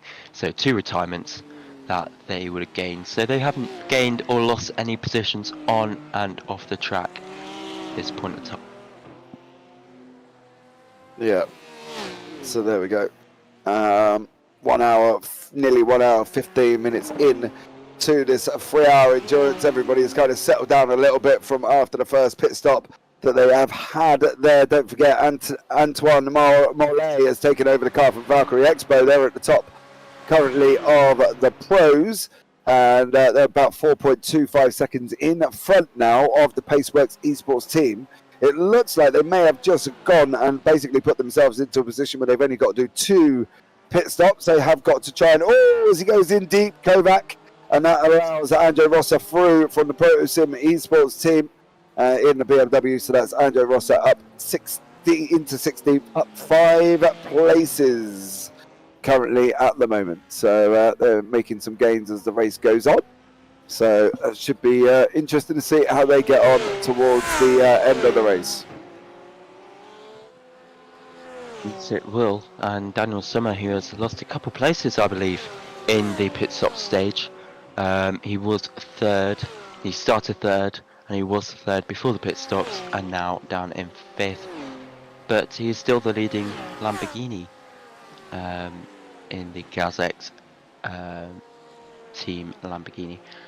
Chasing down the 122 Porsche of the Euromaster Esports. We haven't seen them much, but now we can have a good look at their white livery. Yeah, the Fran Parada hasn't gained any positions. They started 4th, they are in 4th. That is where they are sitting. This is one of the closest battles on track. Everybody else has got a little bit more spread out. It looks like, though, unfortunately, the 333 of the Armamentario Racing Team have had an incident and are now out of the race. So the 333, they're at the hands of Nazar. I'm just going to Nazar because I don't want to try and pronounce the last name. Looks like they are now out of the race altogether. So it looks like he's had an incident as well. And here we have it going down into the, nope. Okay. It's looking more intentional than it was anything else, to be honest. So maybe they are well aggrieved at this point and have just decided to try and do the jump, which they did succeed, to be fair, until he hit the wall, and now he's out completely. So, yeah, not ideal scenario with them guys, really. And I think, despite how aggrieved you are, I think your reaction shows what kind of characters you've got.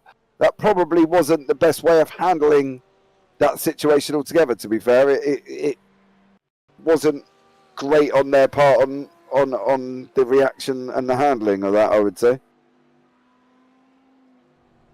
It's a bit childish as we see an Audi make a mistake into the pit wall. That's not nice on the front end and the radiator. Let's see if the steering's all right for the Daniele, I believe we pronounce the last name, of the Absolute Motorsport SRP in the Audi. Yeah, lost that time was almost 4 minutes. Yeah, right hand down, that's not great. He would have damaged the front axle and the steering column in that crash. Yeah, he's gone into the pits anyway, to be honest. But there we go. Fran Parada still where they are currently on track. It's more going to be Alberto Gazzapo and Daniel Sommer are going to be coming into reach of each other very, very shortly.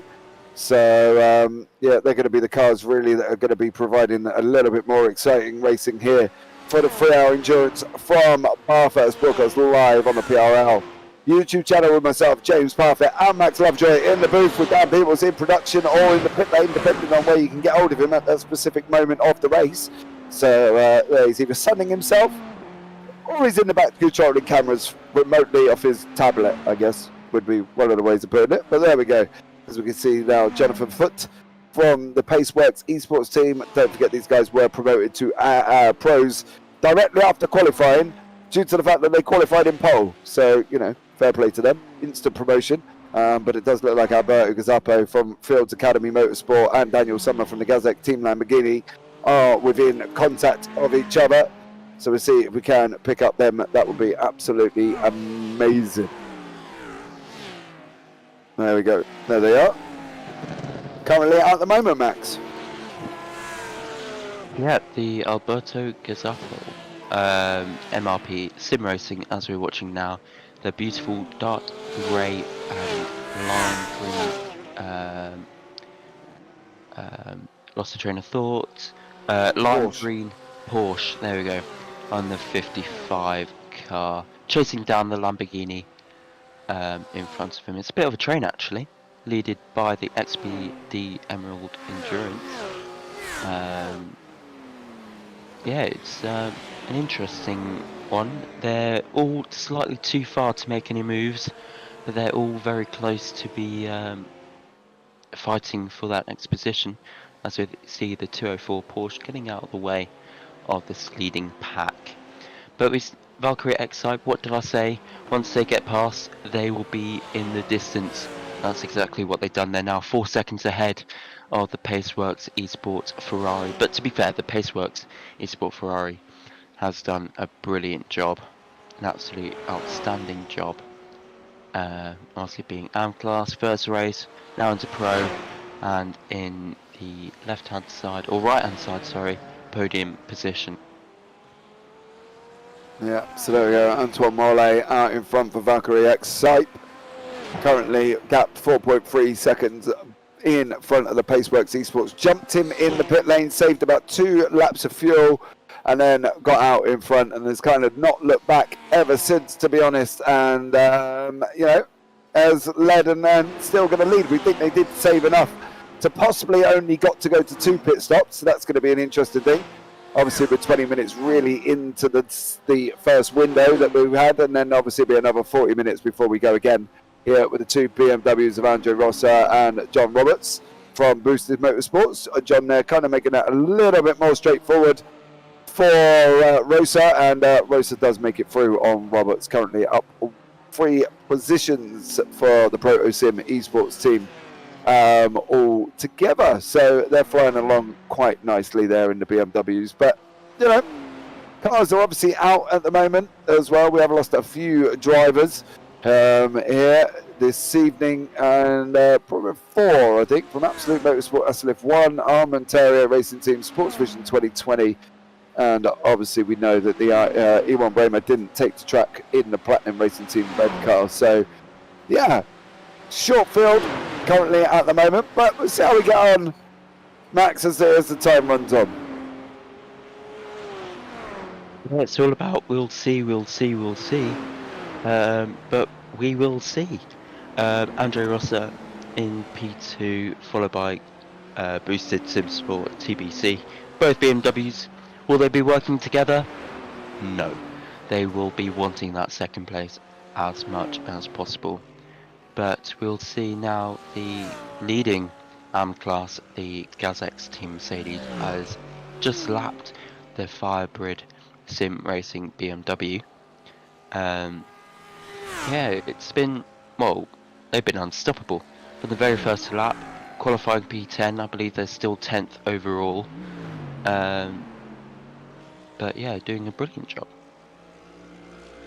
Yeah, he is currently at the moment in that lovely liveried BMW there from Marinko Jardanovsky from the Gazek Team Mercedes. First actually in class, so doing an absolute stellar job, and they're leading the AM class by about 31 seconds at the moment. So a stellar job from them guys here as well. So that's them on 25 points if they do win. That will move them up quite nicely from the cars in front of them. Of course, they're sitting 11th currently in the tables on 34, so that will give them, 59. By my understanding, if they finish above everybody else, it should put them in 7th, depending on how everybody else's points come out, to be fair. So, you know, see how they get on. But, you know, keep it on track. Stellar job from them so far. Yeah, that's all they have to do now, pretty much, is keep it in a straight line. Well, don't face backwards, basically, especially through the mountain section, otherwise you'll be in trouble. But now we're seeing P5, Daniel Summers losing 2 places, starting in 3rd in the Lamborghini. Still leading Lamborghini though, but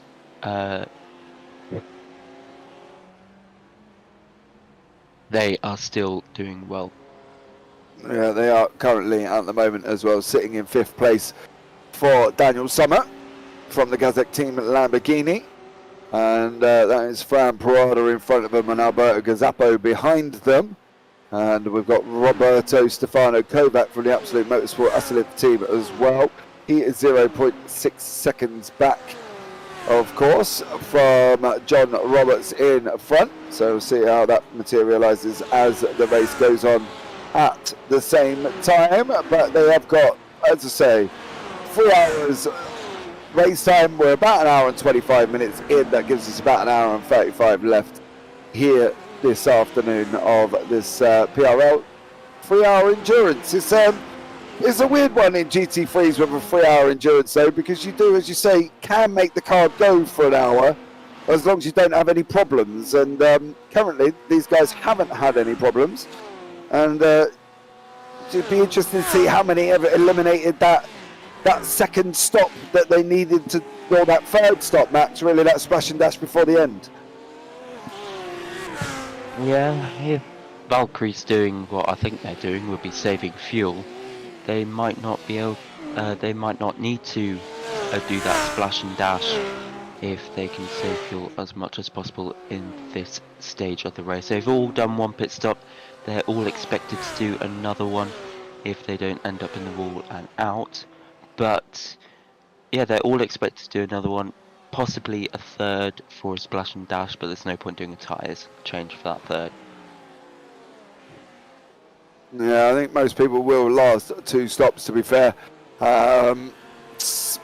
Depending on how much, what they do in this stint, really. This stint's going to basically sum them up and see how they get on. It was really the guys that had pitted before that 1 hour window that could be in trouble, but I think, you know, we'll just have to see how they get on. It looks like John Casey has been off track, taking a little bit of a divert there from 046 USA.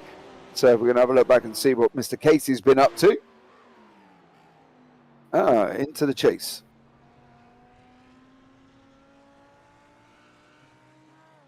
Runs in deep. There. Yeah, runs in deep into the chase, and unfortunately he's off track. But they are, of course, about 5 laps down at the moment. So anything is possible here at Bathurst with the walls so close. And of course you've got the Dipper and the Forest Elbow to contend with just for good health. So we'll have to see how it all works out here. But for now, it is Daniel Sommer chasing down Fran Parada, followed by Alberto Gazzapo. So we've got Porsche, Ferrari, BMW, Porsche, Lamborghini and Porsche out on track at the moment. So there we go. You're all up to date. Hope everybody is enjoying themselves. Sitting back here watching the action that is taking place on track at this moment in time. So there we go, Max. 1 hour, nearly 1 hour 33 left remaining. Yeah, we're pretty much halfway there. Daniel Sommer's still stuck behind that 122 Porsche. That be fuel saving strategy. They'll obviously want to be back into that third position where they feel they deserve and belong. Yeah, pushing hard the Euromaster Esport. Will he be able to make a move in the slipstream? Will it go left or right? Yeah, he's staying in the back and now into the chicane towards the final straight. Yeah, I think to be honest with you, he's got enough time to sit back and fuel save as much as he possibly can, to be fair. So, you know, I think from his point of view, it's definitely going to be worth him staying there. So, and obviously Aranda in front 2 seconds at the moment. Last time out 2:04.65. These guys on a 2:04.21. So they're moving up as best as they can. So hopefully from the XPD Emerald Endurance, who's just seen him go past the bottom of the screen, might be a nice little freeway battle very, very shortly. So that should be an interesting one as this materialises with 30 minutes remaining of the first, second hour, really, to be fair.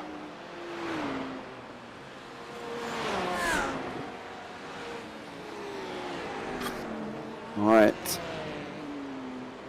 So let's see how this one gets on. Kovac down in 17th place, is only about 4 tenths back at the moment. There is Kovac chasing down Roberts in the from the BMW in the boosted SimSport TBC car. So these guys are getting close together on track as well. So we'll just have to see how that one materializes. Let's bring Dan into the booth. Dan, you know, what do we expect here, Dan? Are we expecting, you know, 2 pit stops, or are we expecting these splash and dashes at the end? Well, as far as I know here, James, everyone is on a 2-stop. If I look, when the last pit stop was Sorry made to for cut other in. drivers, I believe the Ferrari in 2nd place is dropping places. They're now in 6th place. I believe so. Yes, they have. They've had an issue. They've come off track and back on behind the pack.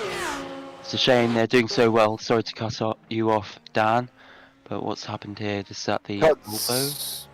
Yeah. And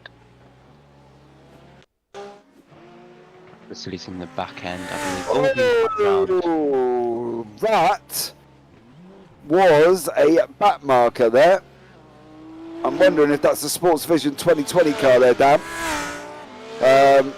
They may have had contact with them, and unfortunately, that's put them off at Forest Elbow. They're not going to be happy about it, but then again, did the move have to be made with the long straight coming up either? So, 2 ways of really looking at that one. Marcello Caserta has had another incident. He's now crashed and is jumped to the pit, so I think Caserta's pretty much going to be done for the day.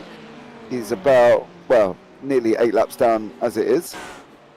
I'm not entirely sure that move needed to be made there, Max. I've got to be honest. No, I don't think so either. I think he could have been patient. Yes, he's in 2nd place, and what's happened here? That's Caserta. He's he's driving gone it off. straight on. Yeah, he put it off before that. There was an incident because his car was crabbing up the start-finish straight. Here we go. Grabs the wall, puts it into the barrier, and then he's got a very crabbly car, to be honest.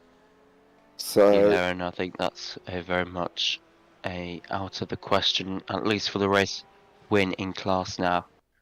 The absolute motorsport. But anyway, we'll look back on Fran Parada. That was had to go off track to avoid the rejoining Ferrari. And that was for replay. And that'll be one more. Andre Rossa going off wide, hitting the wall, just avoiding the wall for the Protest Sim Esports black and green car. He has gained 3 places overall though, so he hasn't been doing too shabby at all. As we're back live now on Jonathan R. Fute. Oh no, another replay. What's happening here? Side by side action. And brilliant move by the Gazex team. yeah, Marinko Marinko Jordanowski. And then we've got the final replay. Daniel Sommer overtaken Fran Parada. So that's how he managed to get that one done. So Parada is now up as well. Jonathan Foote. There is an investigation over Jonathan Foote and the Matthew Wyckoff from Valhalla Motorsports in the Lamborghini who was involved with that contact there as well.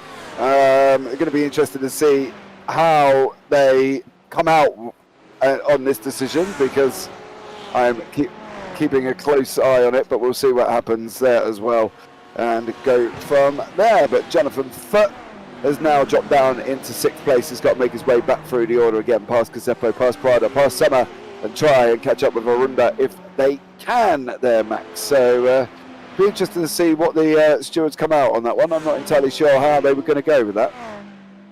Yeah, Valhalla is in 5th place in class, being lapped as well by the Paceworks Esports team in the Ferrari. So I'm not entirely sure, firstly, why Jonathan decided to make a move there, down the mountain pass, or the mountain section of the track, and why didn't Valhalla just back out? They're not being challenged from behind, they're not really in a battle in front, they're just... Yeah, I'm not entirely sure why they didn't back out. They don't have to back out, but No. they're not supposed to make it hard either, so yeah, I think it's a racing incident on my in my eyes.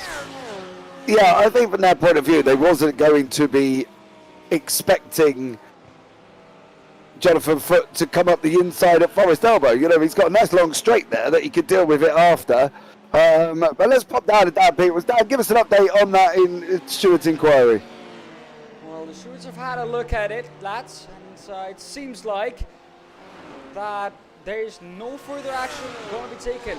The decision from the Stewards is no further action. The number 16 drove into the 213 Lamborghini and took himself out, which in that case means that he's already got the penalty. But I am not. Well, the problem with that is, James and Max, the 16, and they're saying it, drove into the 213. Right. And shouldn't he get a penalty for that? Because he's, of course, damaged the Lamborghini. Yes, he has got the penalty because he spun himself. But I don't think you have to look, if you were Steward, at what happened after. I think you have to look at the incident, not what happened after the incident where he spun. So maybe some questions to be asked there, but I think a no further action might be right in this case. It is, to be fair. Let's look at the rules, right? The car that is about to get lapped has to give way to upcoming faster cars. We'll be using the same rules as F Formula 1, yet Section 7 of the iRacing Sport Code is in effect, which states that the faster car has to make every effort to provide a safe and good overtake. Did he do that? No. Was it safe? No. Was it good? No, not at all. So therefore, why is anybody getting punished? The NFA is right. No further action is fine. But at the end of the day, it was down on Jonathan Foote to make that movement, you know, easily. He's got this whole straight. He didn't have to dive Forest Elbow. Yeah. He had this whole straight to try and make the move through. You know, and it says here, it says advice for cars that are being lapped is to do this far ahead of the corner to lift. Well, he was in a corner. He's in a mountain section that we know is notoriously bad for trying to go too wide in. There's no reason for him to make the move. It was all on Foote to make that move, and he didn't make it correctly. Should have waited. There was a straight that I'm sure Wyckoff would have probably moved over and let him through, but Foote got impatient and dived him. Is for a politer word, as my mum always says to me when I'm ill, suck it up, buttercup. So there we go. That's my opinion on it all. But I think the NFA is right. No further action is fine for that one. Yeah, well, the stewards, of course, have decided that there's no further action. So in that case, here we see the number 213 at the front of this Lamborghini from the Kazakhs team Lamborghini coming up to lap them. You see there are Daniel Zomar back into P3 where he was before. That is not because anyone's crashed. This is on merit. This car got back to where he was before on merit in P3 now. And it's the zone P3. I think they've been driving quite well, the number 111 on pit road as well. One of the teams that has been in pit lane the shortest amount of time. Yeah. Guess who he is behind? It's Valhalla. Is Valhalla going to do... Well, they didn't really do anything wrong last time, but they didn't give it up easily. What is Gazek's going to do? Will he be told about Valhalla in his ears? But we'll see. I think Gazek's... They just won't risk it. They won't risk it as we're coming down the mountain section now towards the infamous hairpin.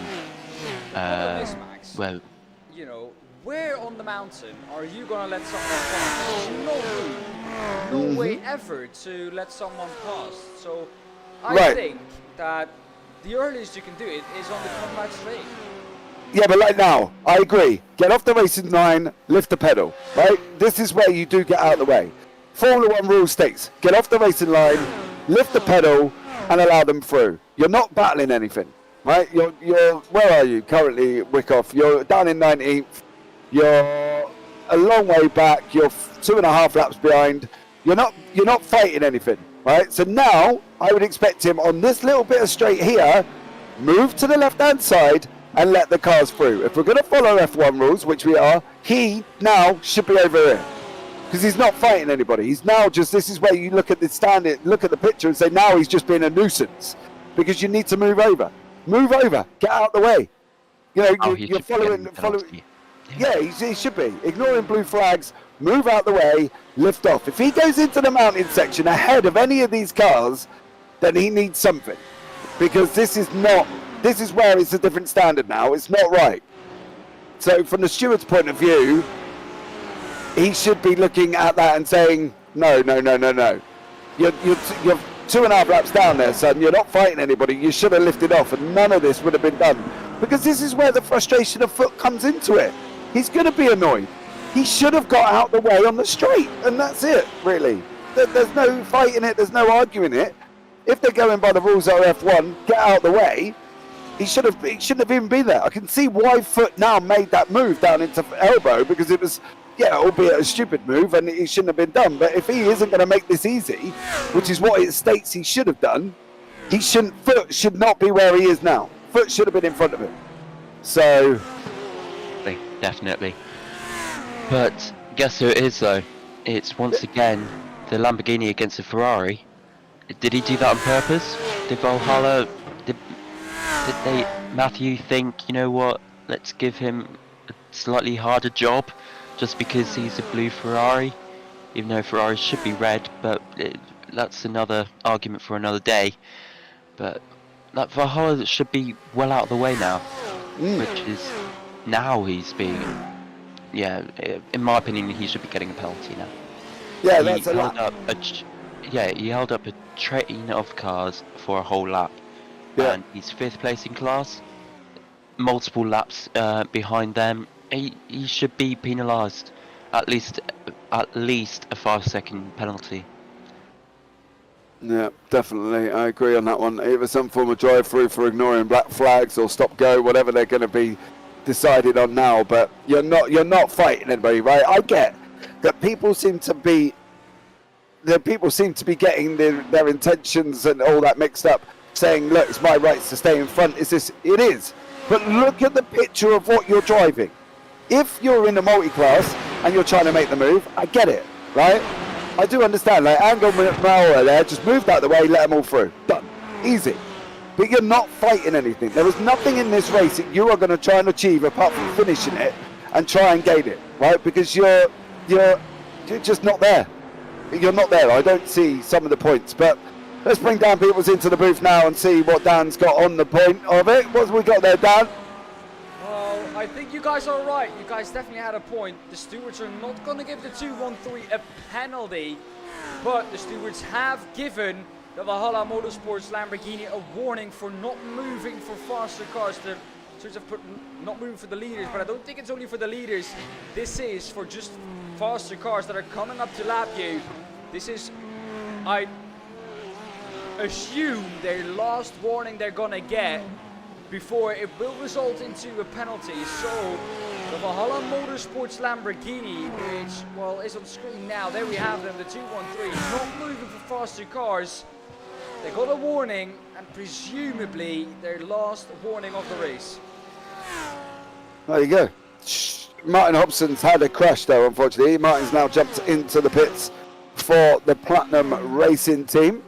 So if we can have a look back and see what Hobson's been up to. Oh, the first car to put it in to the wall is our very own Mr. Hobson at the mountain. That is the first one we've seen at the mountain. Well, I believe, if I'm not mistaken.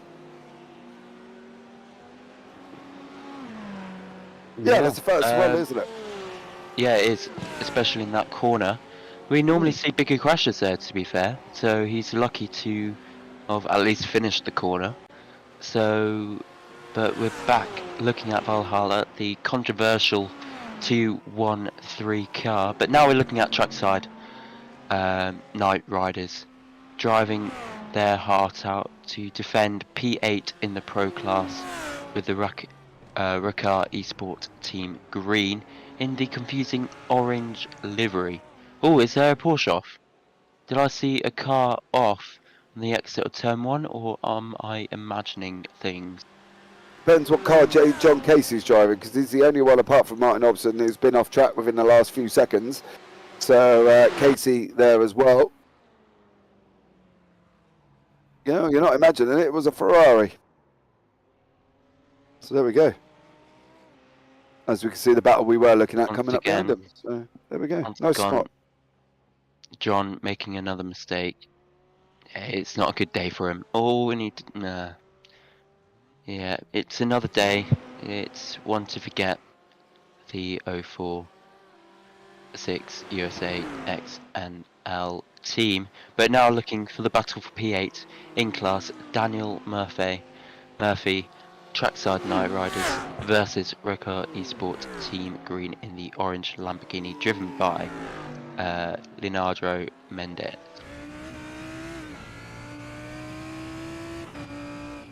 So we're looking at this mountain section now and how they go through into the elbow. Hugging the wall on the gas as much early as he possibly can, Leandro Mendez. So have to see how he gets on down the Convent Straight. I don't believe he's too far back. I think you have to be within about 2-3 tenths going around Forest Elbow to really kind of make a difference. And unfortunately for him, I don't believe he is going to be making a difference on this time around as we go to Gazzapo, who is chasing down Daniel Summer. These guys literally 2 tenths back at the moment on the nose with Gazzapo, looking at that big rear end of that Lamborghini. Here we go. Are we going to go out to the right? We're going to stay. We're going to push instead. Gazzapo's got to be fuel saving there because he could have had that move done, I think, there, Max. Yeah, definitely. Just a reminder to the drivers, this isn't NASCAR, not bump draft the car in front. It can be very dangerous. We've seen in real life NASCAR drivers being flung up in the air because it's a wrong tap. But we see the Porsche driver of Alberto Gazzapo chasing down the Gazex Team Lamborghini. That's, well, I think they had a small issue in the pit stops, but I'm not entirely sure. Yeah, well, it's an interesting thing. The interesting thing to note, right? At the top, what we got 8 cars left in the AMS. Okay, so they're all going to score points, right? And 046, who at the hands of Casey at the moment is in 7th, they're going to score 14 points. Now they're sitting 7th in the championship, so them 14 is going to give them literally 61 points. And depending on how everybody else gets on, they could be in for a nice little chunk of points here. So I can understand why they're carrying on. They are a little bit further back. They're not trying to make too much of a nuisance of themselves. They've been following the rules of getting out of the way when they've needed to. They are currently 5 laps down from Antoine Morley on the lead lap. There is the Valhalla car from Wyckoff battling away with Angel Mora from the MBG. So here we go. He's gone and yeah, okay. So Mora backed out there, gave him a load of room, and just said thank you very much. You can have it. So Mora backed out, but Daniel Summer is still under attack from Gazzapo. Literally 0.3 back at the moment as well. So maybe if we can pick up on that little battle, that would be ideal. And see how they get on, but it's yeah, not bad. We're now hour 15. We're coming into probably another round of pit stops very, very shortly. So look out whoever jumps in first here, Max. And I think maybe the ones, if they don't do it before the hour's up, I think maybe the ones who's going to have to splash and dash. Yep. Just, I think you missed it there. MRP Sim Racing got past the Lamborghini Gazex Team Lamborghini for 3rd place, the final spot on the Pro Class podium and the overall podium. Good move up into Quarry. Now he can hold it in the mountain section. Maybe because, well, the only reason I can think of is Gazex Team Lamborghini fuel saving a little bit more. We can watch the overtake now, getting a much better exit. Planting his foot down on the throttle, much faster than the Lamborghini driver, and quite a simple move actually. Very easy and simple move. It looked like Daniel Summer did look like he made a mistake going out of turn 1 there, which allowed Alberto Gazzapo up forward. Unfortunately for Summer now, he is under attack from Fran Parada, who is, there we go, there is Mr. Parada there. So as they go down the Conrad straight, it looks like he's going to try and use the drive to pull in as best he can. Hour 10 remaining, we are on lap 52 here from Bathurst in Australia with myself, James Parfitt and Max Lovejoy in the booth, and Dan Peebles on production and pit lane running, should we say. And doing it all in the background there, the wonderful Mr. People. So there we go. Hope everybody's having fun. Don't forget you can put some messages in chat. We will respond to them as well. So if you want to know anything or ask any questions, just give us a shout. And we will do our best to fill you in, should we say. So there we go. As we go, really kind of... The thing with endurance races, Max, and it's a thing that's very similar to Formula One in real life. You know, we have this amazing start where everything goes on. Then we've got this lull period. And now, within the last probably half an hour, 20 minutes, should we say, they're all going to come back together again and race again. And I think that's where it is kind of the same bit as Formula One. You know, you got the start, then you got the bit where you eat your Sunday dinner and fall asleep on the sofa, and then you wake up 10 laps before the end. And I think this is kind of summing up that kind of way it's running at the moment, because we've just got everybody settled down, trying to keep the car on track, keep going until the final 30 minutes, 40 minutes, and then start pushing then. Yeah, definitely. I'll try and watch every single Formula One race as much as I can.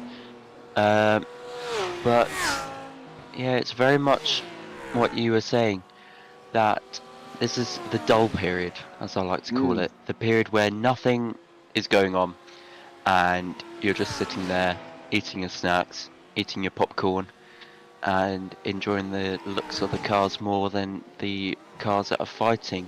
And it's a perfect opportunity for us to talk about controversy that's either happened beforehand or in between the races.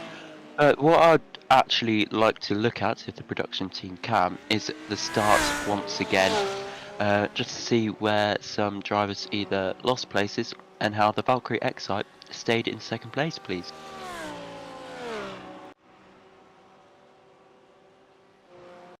Yeah, I'll be surprised if it finds it that far back, to be honest. Here we go, it's just Excite just not getting a great exit off the final corner, and the Ferrari being allowed to blast out of the way. Yeah, we've seen battles further back. It was side-by-side action, 2x2 mainly into the quarry, and then it straightened out into one single long chain after that. So that's a kind of recap of lap 1. Now we can see them going into quarry. We're watching the Gazette Mercedes that is still leading the AM class. I believe they were 10th at the time. We dropped a couple more places to 13th now overall. But yeah, clean racing at the start for the people who missed it, but back live now. Oh, this is a move where there was a lot of controversy. The Lamborghini having a little tap on the side of the Mercedes, launching the 333 car off. The stewards then made a small typing error and gave the 333 Mercedes a penalty, but then gave it straight back to 38. But unlucky for the 333, they lost 4 laps trying to fight the controversy. But they, I believe, launched themselves back over the track and has now retired, literally launching themselves. They flew in the air over the final chicane. As we're looking now at Kevin Sibson in the Sport Vision 2020, this is what happened. He just got caught on the curb, got launched up in the air, into the gravel, onto the wall, back onto the wall, and then straight across the other track into the pit lane now. And I believe he did retire in the end. This is the Porsche now, the Absolute Motorsport, doing a similar thing, dropping it on the curb, but collecting the red BMW in the process. They're the main crashes so far. Have we got any more replays? Yes, we do. And this is the 333 car. Not happy. This is once they come back on track after their controversy. And yeah, stopping there. They came back into the pit. They did come back out though to do a few more laps, and this is John A. Casse in the 046 USA NL Ferrari. They've had some issues today. They haven't been enjoying the Ferrari and just losing the back end on the elbow hairpin at the end of the mountain section. Unfortunate, they did a 2-point turn He tried to do a 1-point turn, but didn't quite work. And we see the Porsche now. I believe he's about to come wide. This is Murray Walker going wide on the curb, spinning round straight into the pit wall. Heavy impact. And they ended up trying to limp it home, but it ended up crabbing. And they were back into the pit lane, as we can see them go off the runner now. Yeah, what do you think about that, James? Well, I'm struggling here with the replays in front of me currently at the moment. So I'm just waiting for them to slowly start correcting themselves. I can see Stephen Bird here into the wall going down through the mountain section. Stephen Bird from the Platinum Racing Team Orange, and now in the pits and have been for a long old while. So there we go. They've been in there for about 13 minutes. Marcello Caserta has been in there for 24. So there we go. We're back to live pictures, which I can see. So thank you so much for that one. Can we go on board with Alberto Gazzapo and Daniel Sommer, as they're locked in nose to tail currently at the moment, as these guys are coming through the chase. On board we go with Sommer coming down into the final corner. Is Gazzapo going to dive into the pits? He's not. I would be getting on the clutch about now if I was Daniel Sommer, trying to save fuel as best as possible. So from his point of view, hopefully he will be able to save some fuel tucked up behind Gazzapo. To be honest, there's no real need for him to make the move. We've got an hour and 5 left on the clock, so just have to see how that one pans out, I think, Max, to be honest. Yeah, definitely. We can see Daniel Sommer fighting for what he thinks is rightfully his third place, same as the MRP Sim Racing. Into quarry now, and then up the hill to start the mountain section, or sector as it's properly called, as it is a full sector of the racetrack. Up the hill once again. This, you can't overtake in this section, or if you do, it's suicidal for both you and the person you are trying to overtake. Daniel Sommer, very experienced in the Lamborghini, driving this whole series in the Lamborghini, I believe, chasing down the Porsche. Now as the track starts to widen up, try and keep off that curb as much as possible, try not go over the curb into the mountain section. Now very tight for the Porsche in front, the number 55, as they now come up towards elbow hairpin, where we're seeing quite a few crashes and spins and mainly driver errors, to be fair, for this race. But now they're coming down the hilly straight as they go back up the hill, chasing down in the slipstream of the Porsche, trying to catch into the next fast chicane. This reminds me of the Imola chicanes, very fast flowing. Now in towards the final set of corners. Yeah, there we go. We are coming up to the pit stop phase here as well. 1:57 now. We are entering into that pit stop phase on track.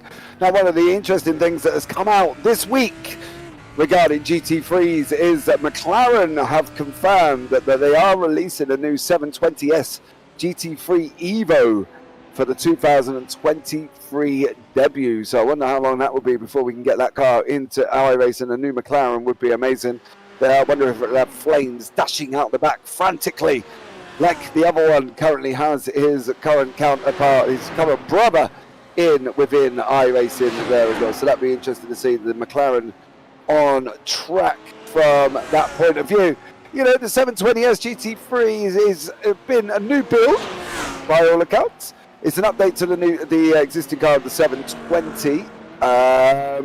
So we'll be well, they use some nice words there. The changes reflect learnings from the 720S, which has been up front. They've got a new distinguished front bumper and splitter on it. So there we go, new McLaren GT3 entering the new season. So it'll be interesting to see if we do get that in replacement for the MP412C GT3, of course, the car here within iRacing as well. So I'm excited to see that new McLaren on track, to see how it gets on for the new GT3 season. I'm wondering how long before we can get it into iRacing, to be honest. But yeah, there we go, some news out of the GT3s this week. McLaren do love their racing. They're in Formula E, they're in Extreme E, they're in Formula 1, and now they are in the GT3 series with the 720S.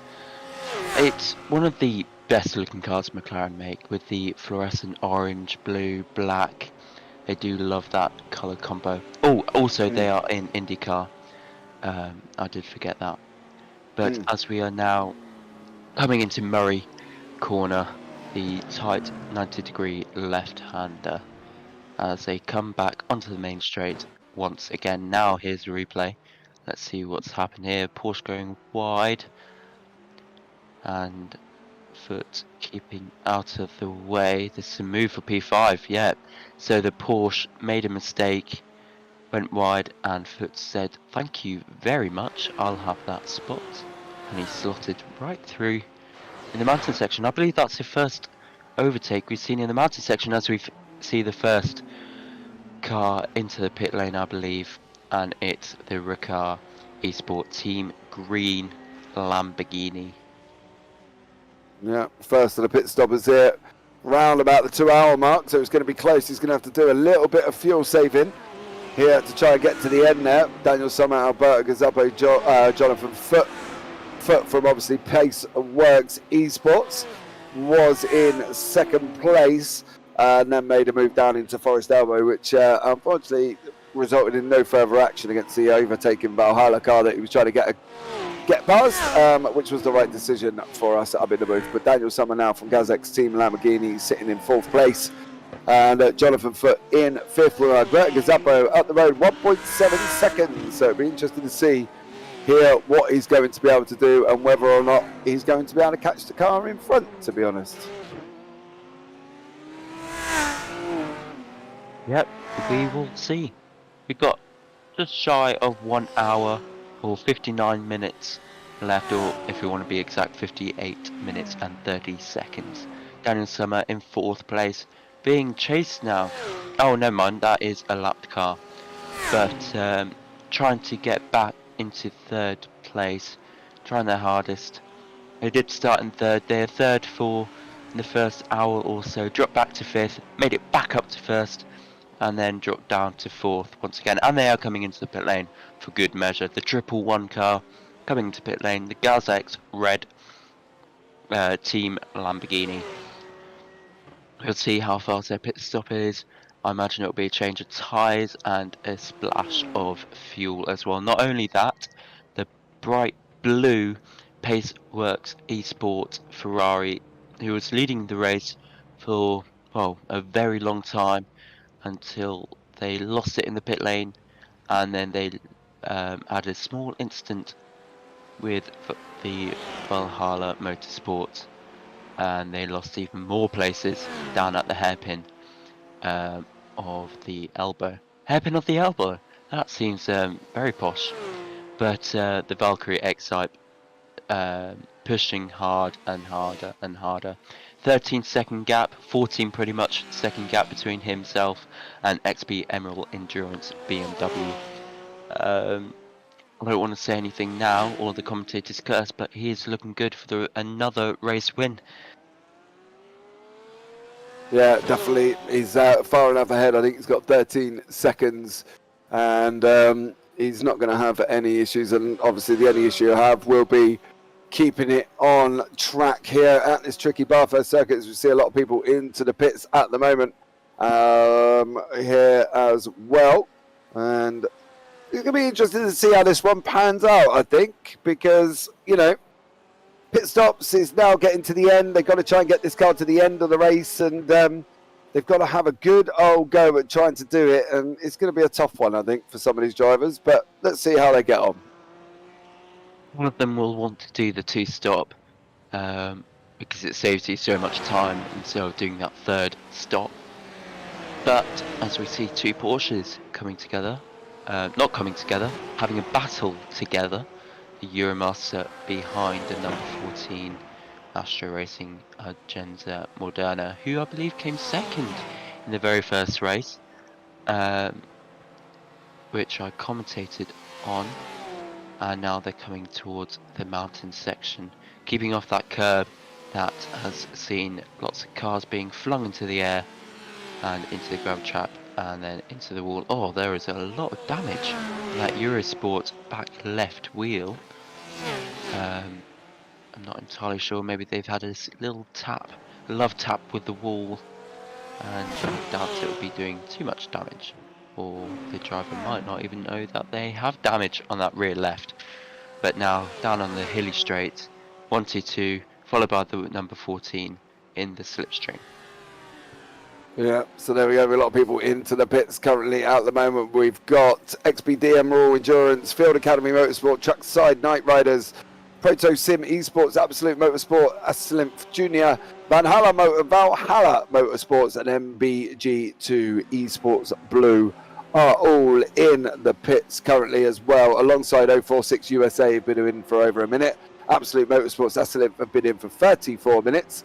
But at the moment, it is Antoine Morlaix from Valkyrie Excite out on track in the lead in the GT3 Pros, and in the AMs it is Gazek's Team Mercedes still out in front by 51 seconds. So there we go, guys. Hope you're enjoying this and sitting back and nestling in. As we can see, Trackside Night Riders are in the pits. MBG2 Esports Blue, Valhalla Motorsports are in the pits as well, and Valkyrie Excite are now in the pits. So it'd be interesting to see if we can pick up on who is the nearest one to them. Whereabouts are they? They're coming down through the Dipper and Skyline, so it's not going to really make a difference. Vincent Ossims has taken over Trackside Night Riders, currently in the BMW. So they are sitting down in 9th place at the moment. But this is it, Max, now, isn't it? Straight sprint to the end after this run. It will. They'll be fuel saving, but they'll be working hard to keep their positions, gain positions, and make it till the end as we watch the Trackside Night Riders in the number MP9 at this current time, chasing down the Ricard Esport Team Green in the orange Lamborghini. Yes, it is confusing as both Ricards are in the very similar livery, but that's how it is. That's what they've decided to do. But the Night Riders throwing itself down the tight, windy, hilly section of the track. It's very interesting to see actually how the different lines of the BMW versus the Lamborghini. The Lamborghini has a much lower center of gravity compared to the BMW, as the Lamborghini is almost like a cheese wedge, as I like to call it. Yeah, it definitely is on that one. It does look good from the Red Car Esports Team Green. Obviously in the orange Mercedes with the green skirting around the base here as well. You can see them there. And see how that one gets on. But at the moment, all seemed calm on the Steward's front, I believe. Nothing really major going on. So hopefully for them, they have managed to have a nice, clean half an hour, 45 minutes, apart from that warning foul Valhalla that we did hear about from our roving reporter, Mr. Dan Peoples. Javier Chavez from Astro Racing Agenda Moderna, currently in 6th place. Looks like he's having a nice little tidy mix-up. Dust up there after his pit stops as well. So there we go. All in all, the action is now settled down a little bit. We should start seeing them coming together towards the end of the race, as these guys will be now finding their feet, ready to run for the final push. So let's see how they do here, Max. And hopefully they should be all good. Definitely should be all good. This is a point of time where we're in between the dull stage, as I call it, and the exciting stage, sprint to the finish. Some cars won't be able to sprint to the finish just due to fuel, tyre saving, so on and so forth. The cars that have done really well and the drivers that have done really well will be able to use that advantage and try and chase down some of the other teams. Now, the BMW Trackside Night Rider flying through, using the mechanical grip of the tyres and hitting the wall, I think, slightly there. or maybe at least very close to the wall. Yeah, I don't see any damage. I don't think he's not slowing down, so I don't think he's got any damage. So I think it will be millimeters away from the wall, not quite touching it. But as we're now into the final chicane.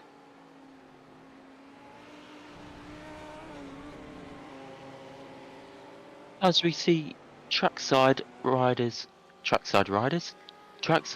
riders hammering down the Lamborghini. It's one of the best looking liveries, I think, covered in its own stickers and chasing down, as we're now seeing the leader, Valkyrie. Oh no, sorry, it's not the leader, it is Astra Racing Agenzia Moderna being hammered by Euromaster Esports. Porsche versus Porsche, German versus German cars. Let's see how it goes.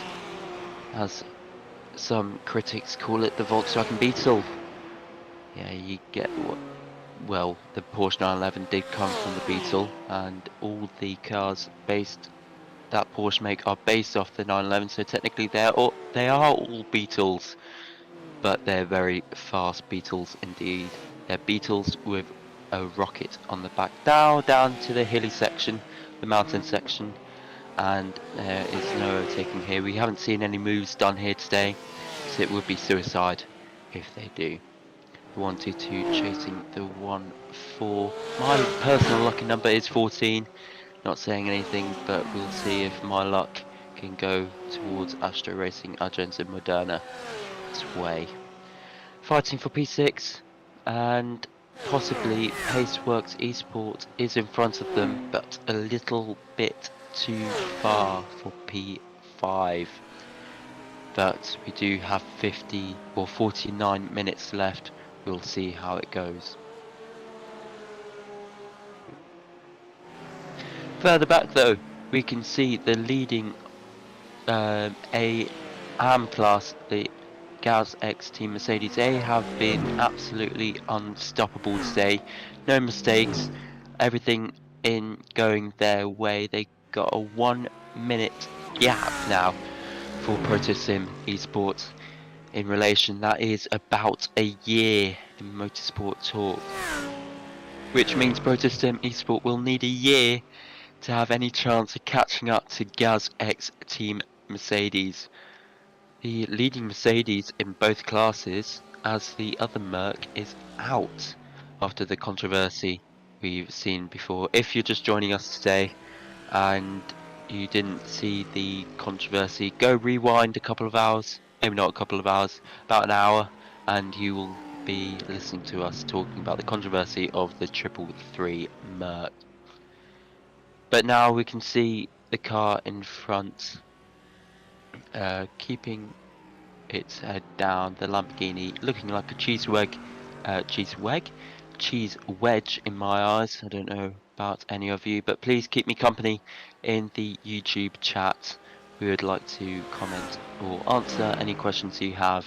If any drivers are listening, please come into the waiting room, and we'd love to have a little chat with you about your experience of the race so far. Stewarding has been slightly controversial.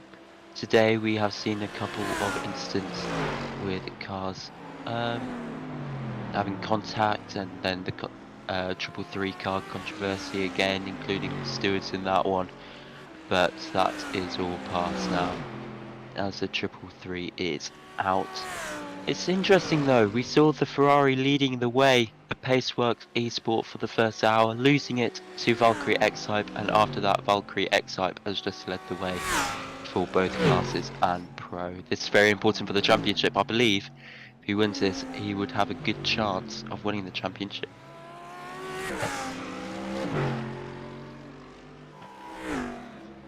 So in the championship standings, it's Valkyrie X-Type that will be leading the way, and behind that it will be Gaz X Team Lamborghini. Whatever happens, so if Gaz X Team Lamborghini does retire for whatever reason, they will still have one more chance. But if Gaz X wins this race and Valkyrie X-Type scoring minimal to no points, the championship will go towards the Gaz X Team Lamborghini, which is interesting because we've seen so many dominant performances from the Porsches but the Lamborghini just topping them.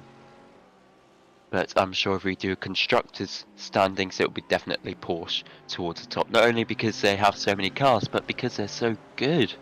We see the top 10 in the Pro class. 1, 2, 3, 4, 5 out of the 10 in the Pro class on the Porsche. As we are still watching the GazX team Mercedes leading the way for the AM class. Yeah, it definitely is currently at the moment. Mike Horder, Marinko Jardanowski battling away here for 11th and 12th. Of course, Marinko leading the AMS class. It'll be another scalp for him to claim here. Trying to get past the boosted Motorsport Mike Horder Lamborghini. Settling in, we've got about 45 minutes remaining here this afternoon, really, of this PRL 3-hour endurance from Bathurst. Leader out in front, Theobald Prevost from Valkyrie Esports by about 16.7 seconds, actually nearly 17 seconds. Hugo Gonzalez of Rauda from XPD Emerald in second. Alberto Gazapo from Fields Academy Motorsport third, and Daniel Sommer from Kazakh Team Lamborghini in fourth. And your early leaders, Joachim Van Zulen up to the first pit stop, was leading for Paceworks Esports, is now down in fifth place. And then Javier Chavez from Astro Racing Agenda Moderna in sixth, and then Fran Prada from Euromaster Esports in seventh. So that is your top 7 standings currently of the race here this evening, and hopefully it should be a good last 45 minutes, because that's all we've got left. Hopefully none of these drivers have got to do a splash and dash. We'll just have to see how that one pans out, but from their point of view, it should be a good one. Max, it's really kind of a straight sprint to the end now. Yeah, definitely. We'll see how it goes, but we'll see. Oh, go down the inside. Brilliant move there. 42 leaving the door open. Going, and the Merc going, thank you very much. I'll continue my gap between myself and ProtoSim.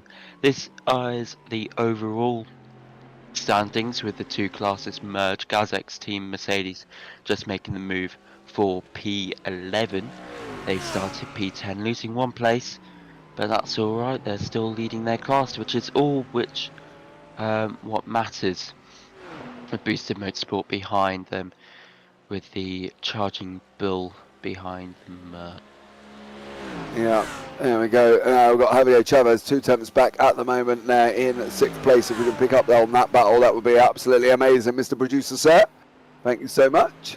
There we go. As these guys are coming down the Conrad straight down into the chase, turn 20 here. It would be interesting to see whether or not Javier Chavez can hold it, and he is currently, I believe he's going past a back marker down in 50. I believe that's Mattia Ubatelli has let both of the cars through there, so that's Fran Prada through and Javier Chavez as well. You can see Fran Prada there, just back from Javier Chavez as they're coming down into Murray's corner. Is he going to be able to make that move? We're going to see that run maybe down into probably down into Griffins, if he's going to be looking at making that move. Turn 2, of course, here on this circuit, which has 23 corners on track currently at the moment. So we'll have to see how this one works out. But if he's going to make a move, he's got to be making it down into turn 2. Otherwise, it's another half a lap there, Max, pissed up behind him going through the mountain.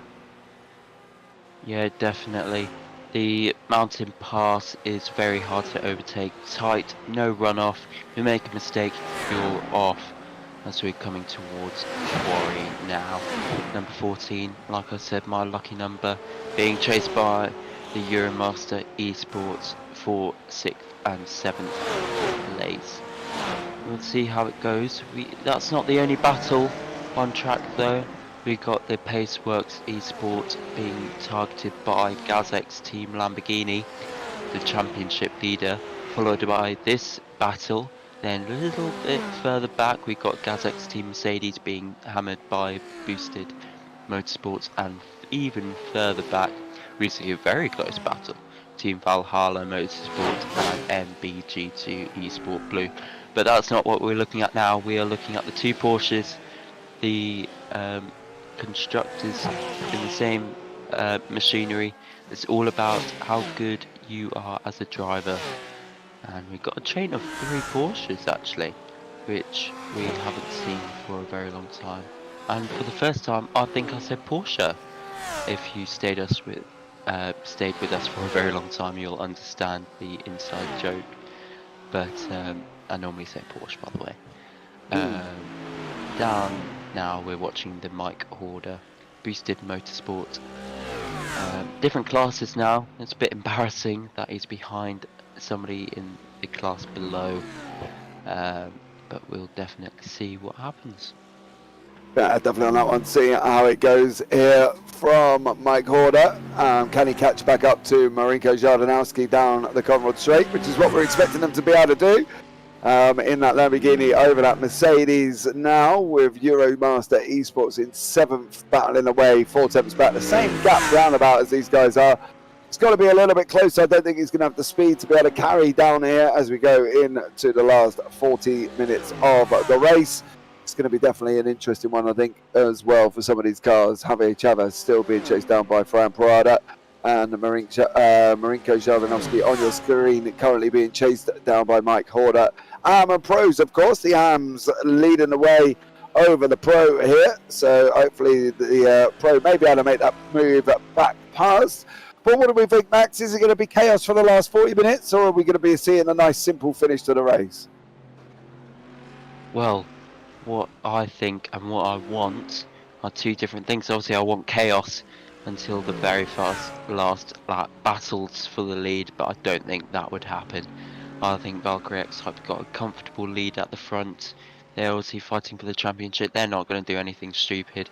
XPD Emerald Racing got a huge gap behind as well, so for the front 3 for the podium spots, I don't think that will change. But further back we do have Pace Works Esports. But we'll see, there's a few battles still out on track. We are 2.5 hours pretty much into the race now, and we're watching Mike Horder in the P12 in the Lamborghini number 42. The drivers and the teams do like the green and black livery. We've got a couple of the liveries here, but what's your favourite, James? I like big, bright and beautiful. The brighter the better. Yellow's my favourite colour, so I do like the Mike Horder Boosted Motorsports Lamborghini. But yeah, the Gazix one does look a little bit smart and nice in that chrome finish. But I am a yellow fan, and I do think livery's brighter the better really gets it going for me, I think, on that one. Yeah, not really a green fan, but overall, the brighter the better, definitely on that one. I agree. It's a bit of a bogey green, as a lot of people call it. There's a reason. The only bogey green car you can get away with, I think, is the Lamborghini, because it's so shady looking, isn't it? The Lamborghini. If you take all the paint off and it's just black, just doesn't quite work. The Lamborghini needs to be an interesting colour, and green just works with them.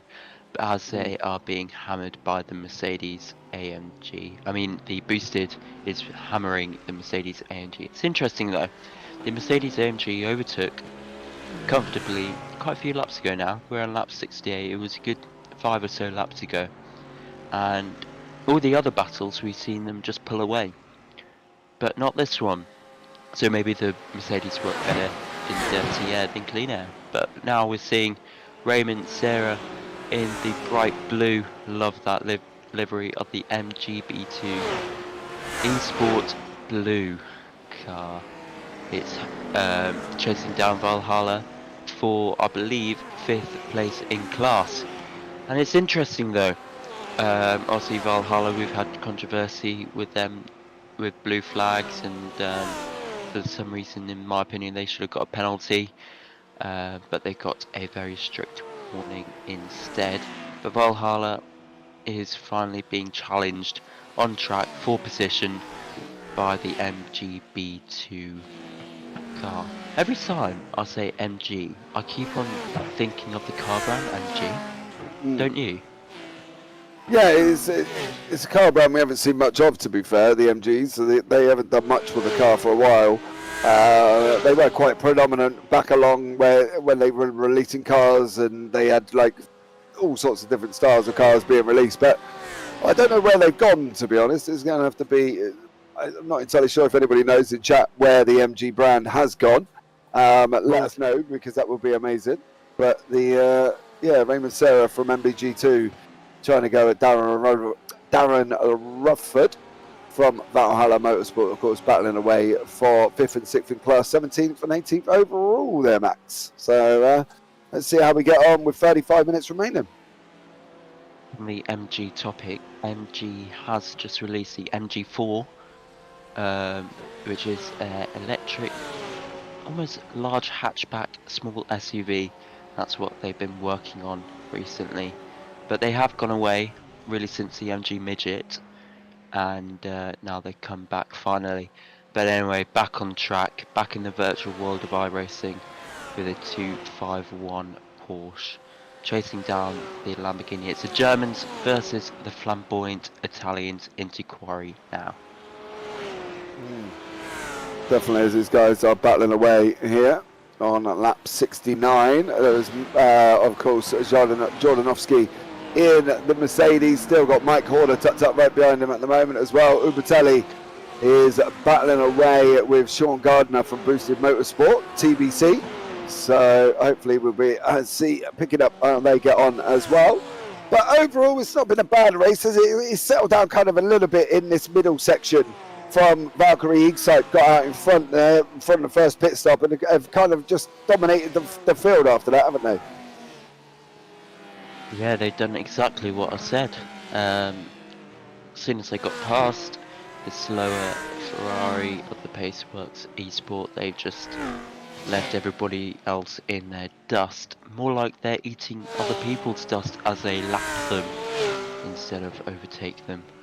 But yeah, we've got a few battles now throughout the if we look on the left hand side of your screen, the closest battle I think is the one we're watching now, but I can't see an overtake anytime soon.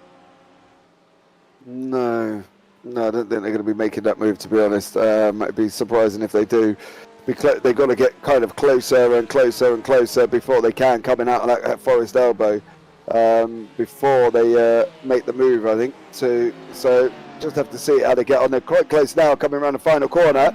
They're not going to make it into this first run, but will they be able to make it into the lap 2? We just have to see how they get on there before they carry on. But before they head into the mountain, he's going to want to try and get it done if he can, but I don't think he's going to be able to as well. Hala is fast when they need to be fast, but slow when they can afford to be slow. Like the mountain section, they're going to have a little cheeky look, but just can't quite get the brakes down and slow the car down as they lap the 046 USA times NL Ferrari. Yeah, the Porsche versus the Lamborghini. Porsche obviously faster, but the Lamborghini just fast when it needs to be. Definitely on that one. So let's see how it all pans out and goes on here for the last 35 minutes of this race, and we've got Javier Chavez still being chased down by Fran Parada as well. Them guys are a little bit closer on track than this battle. So if we can't jump up to the Euromasters Raycar Esports Team Green battle, they have just gone out to about 6 tenths. So there we go. Is the same. So let's see how it gets on and see how they go, and go from there really for the last 32 minutes. So there we go. Should be an interesting one, hopefully, Max. Should be able to wrap up and maybe see a couple of drivers make some moves. There are gaps appearing all across the racetrack, unfortunately, where drivers have just now sort of drifted away from the cars in front, you know what I mean? So I think from that point of view, we're going to be probably seeing the top 5, top 5 probably as they are. Javier Chavez, Fran Parada may be the only ones, and this battle here that might be making moves unless something drastic happens to the cars in front. Yeah, it's all about what happens in front after all, but we'll see. Yeah, definitely on that one. Just have to see how they get on and see where they go. I think that's the problem. Yeah, well, we've been saying this all the time. We'll see, but that's what you have to say in a 3-hour endurance race, because you only know the final result in the last half an hour or so, or you can get an idea of the final results. But yeah, we'll definitely have a look.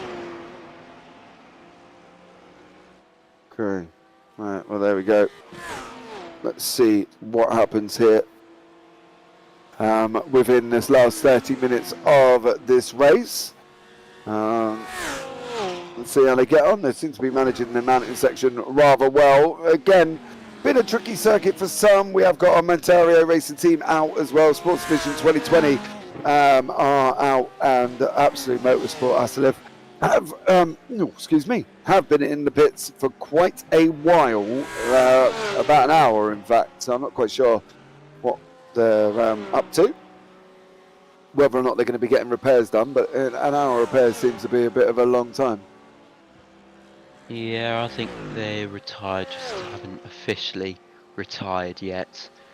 But yeah, we'll see what happens with them. They could use the last half hour as a practice session. Maybe they got another race around here and they'll just use it as a practice session. Maybe they'll trial a new setup with the car if they can do that in the pit stops. But yeah, I think this is a type of just assessing. Obviously, they're not going to get back 24 laps because we don't even have 24 laps left. So yeah. Yeah, just have to see how they go here for the last thing. Alberto Gazzapo and Daniel Summer have come close on track as well. They're about 4 temps back. But Gazzapo has had an incident. If we can have a look back and see what he's been up to, Alberto Gazzapo has crashed and has allowed Daniel Summer to get within about 3 tenths of him at the moment. So we'll see if our Mr. Producer will get on there for lap 72 with Gazzapo. And we can have a look back and see how he got on. Maybe.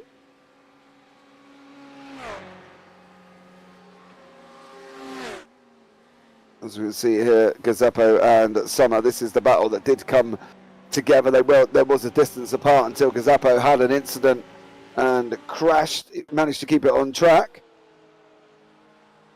This is Sean Gardner. What has he been up to? That's not the one we want. There's the one we want. Can we go down to... Oh, coming out of the cutting. Oh, hit the wall. And around he goes. He manages to not do himself too bad a damage as the Paceworks team goes through. Joachim Van Zulen there goes into third now, and that's how them two come together, to be fair. A little spin, or not even spin, little drift, but yeah, locking the fronts, locking the wheels up so they don't hit the walls again. That's a clever idea, but they've lost a lot of ground. Paceworks Esports have got past now. They're 3 seconds ahead in the Ferrari, and then followed by MRP Sims Racing in 4th, and then Gazek's team Lamborghini in 5th. You know what we haven't had is a full race roundup yet. No, we haven't, to be fair. But you'll be surprised. I don't know if you're going to be able to go back far enough in a 3-hour endurance there to be able to get a full race roundup. It's a bit of a difficult one in SDK. They don't always like going back so far. I know I struggle sometimes on an hour and a half race going all the way back for that period of time to the start. So I'm not quite sure how we'll cope on that one as well. But we've had a few incidents, of course, here on track. Ranieri on lap 11 goes out in turn 10. Cassetta, of course, on lap 9, lap 13 has been adventuring off track there at the same time. And, of course, Nazaire Latcar 333 on lap 30. Casey on lap 34 into the chase. Did, unfortunately, go off track and spin the car. Rosa on lap 42 went off on in Murray's. Hobson on lap 48 went into the mountain section, and of course then John Casey on lap 45, turn 1, goes off there as well. And then of course Albert Zappo, which you've just seen happen to go off track into the mountain. There's only been one real mountain section, and that was Martin Hobson in lap 48 for the Platinum Racing team, who did bin it in the mountain as well. But that was one of the very few mountain sections that we had an issue with. Obviously, you know, it's been an interesting race, to be fair. It's just unfortunately now we've got kind of this period of time where we're waiting for cars to get back together again, and so they can battle away. But Zappo's opening up that gap to about 7/10 at the moment, and is opening up slowly. However, Javier Chavez has been off track and has lost time to Fran Parada as well. So Chavez been adventuring off track on lap 73. Maybe see and have a look and see what he's been up to. But at the moment, yeah, he has lost time to Javier Fran Parada in front of him, and is now on basically just solo driving around in 7th place, to be fair. So there we go. Yeah, you did a bit of a roundup yourself then. See, notes are written down, son. Get them all written down on my wonderful little sheet I put together that allows you to write things down. It's incredible. Gives me a nice little ability to be able to talk about what's happened. But onwards and upwards we go as we go into the last 25 minutes here this evening or early afternoon, whichever way you want to put it, for this 3-hour endurance. And we've still got Thibaut Prevost from Valkyrie Excite out in front currently at the moment. Sean Gardner in the BMW battling away with Guilherme Costa Rias from Protosim Esports. Another Ferrari 3rd and 4th in the class currently at this moment in time as well. If he's going to be making a move, this is going to be where it's going to be. He goes to the right, does Riaz. Is he going to be able to hold this gap as he comes down the Conrad straight? He pulls out. Sean Gardner on the left, and we've got Riaz on the right as they're coming down into the chase. They're going to be entering down there into side by side. It looks like Gardner's going to have that inside line. Is Riaz going to send it in up the inside? He is. Give him room, Mr. Gardner, sir. He does. Oh, he goes off track. Can he hold on to the position? He's not. The boosted motorsport car loses time to Riaz there as well from Protosim Esports, and they're going to be going at it once again here on lap 75, and let's see how they get on now. But that battle could have been close, unfortunately for Gardner. He just went a little bit too hot into the chase. Yeah, but you know what Dan Peebles used to do when he's in the commentary box? He used to do his hourly race not recap, but he goes through where they are, but as they're going side by side into quarry, but not quite able to do a full overtake there. A little bit wider on the exit, maybe getting a better run up the hill, but not quite. But anyway, it is sponsored by XSIM Private Family Network, and I'll be going through the where everybody is so far. So it's Valkyrie Excite leading the way by 20 seconds, followed by XPD Emerald Endurance. After them is the leading Ferrari, is the Paceworks Esports, and then behind them is the MRP Sim Racing, which is in the battle with, which I just thought they went for a lunch, with Gazek's team Lamborghini. Followed by them is the Euromaster Esports, and who's built up a bit of a gap with Astro Racing and Jensen Moderna. Followed by them is the Rooker Esports Team Green, and then Trackside Night Riders in the BMW. And then it's the AZR Motorsports by 4 Gamers in the Porsche, and then it's the first class of the Gazek's team Mercedes, who's had a very good race so far. In 12th is a boosted Motorsports Lamborghini, followed by none, which is very, very helpful. But followed by them is second place in the AM class, which is the Protosim Esport, but in 13th is the Protosim, no, not Protosim, Rocker Esports, and then 14th is Protosim Esports. And in 15th is Boosted SimSport TBC in the BMW, and then the Absolute Motorsport SC Junior team in the Porsche, the only junior team in the Pro class. Then it's Valhalla Motorsports in the Lamborghini, followed by MBG2 Esport Blue, which they have been having a battle for a very long time. Actually, he's going for a lunge, and he's done the move very cleanly into Murray, I believe. No, this is the chicane, and then Murray, which is a brilliant lunge. But anyway, down to Be Cool Esports, followed by Firebird Sim Racing in the BMW, which is 4 laps behind Be Cool Esports. Behind them is the Absolute Motorsports SRP and the Audi, the leading Audi, and then followed by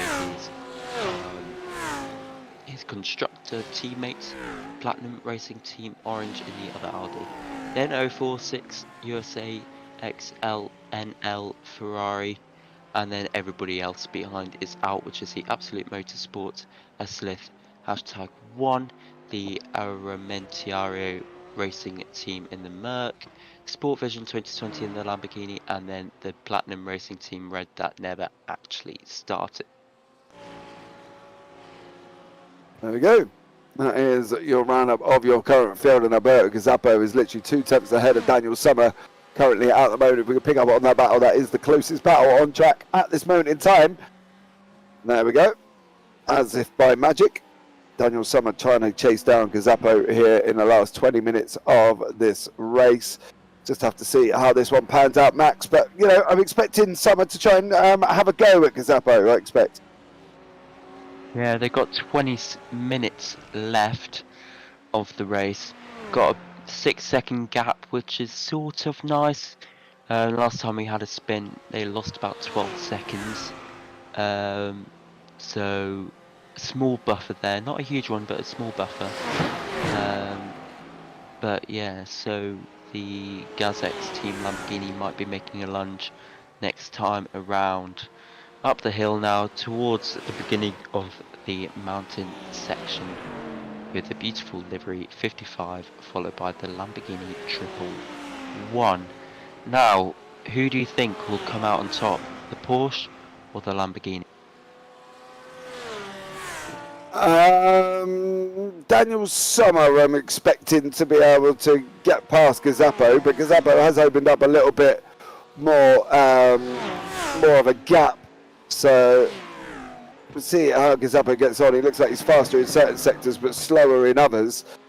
So let's see how it pans out. As you can see there, we've got Rodriguez there from Firebird. I think that is supposed to be Firebird. I think that's Firebird Sim Racing in the pits, probably for a quick smash and dash at the end.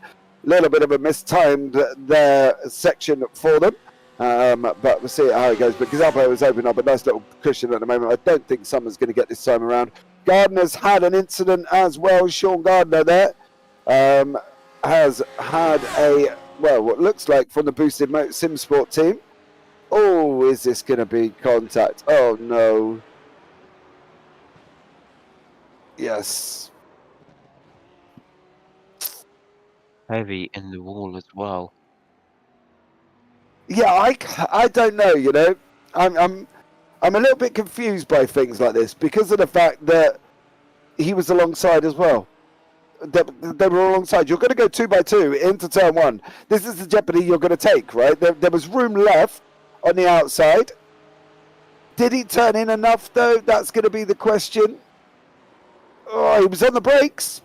He was on the brakes trying to stop the car, so it'd be interesting if that was just a move or if that was just a, you know, an incident that the stewards are going to look at. But I'm not entirely sure, to be honest. And that was obviously the proto sim car of Guillaume Costa Riaz here as well. So, yeah, unfortunately, I don't know if that was really where to look on that one. I've got to be honest, Max.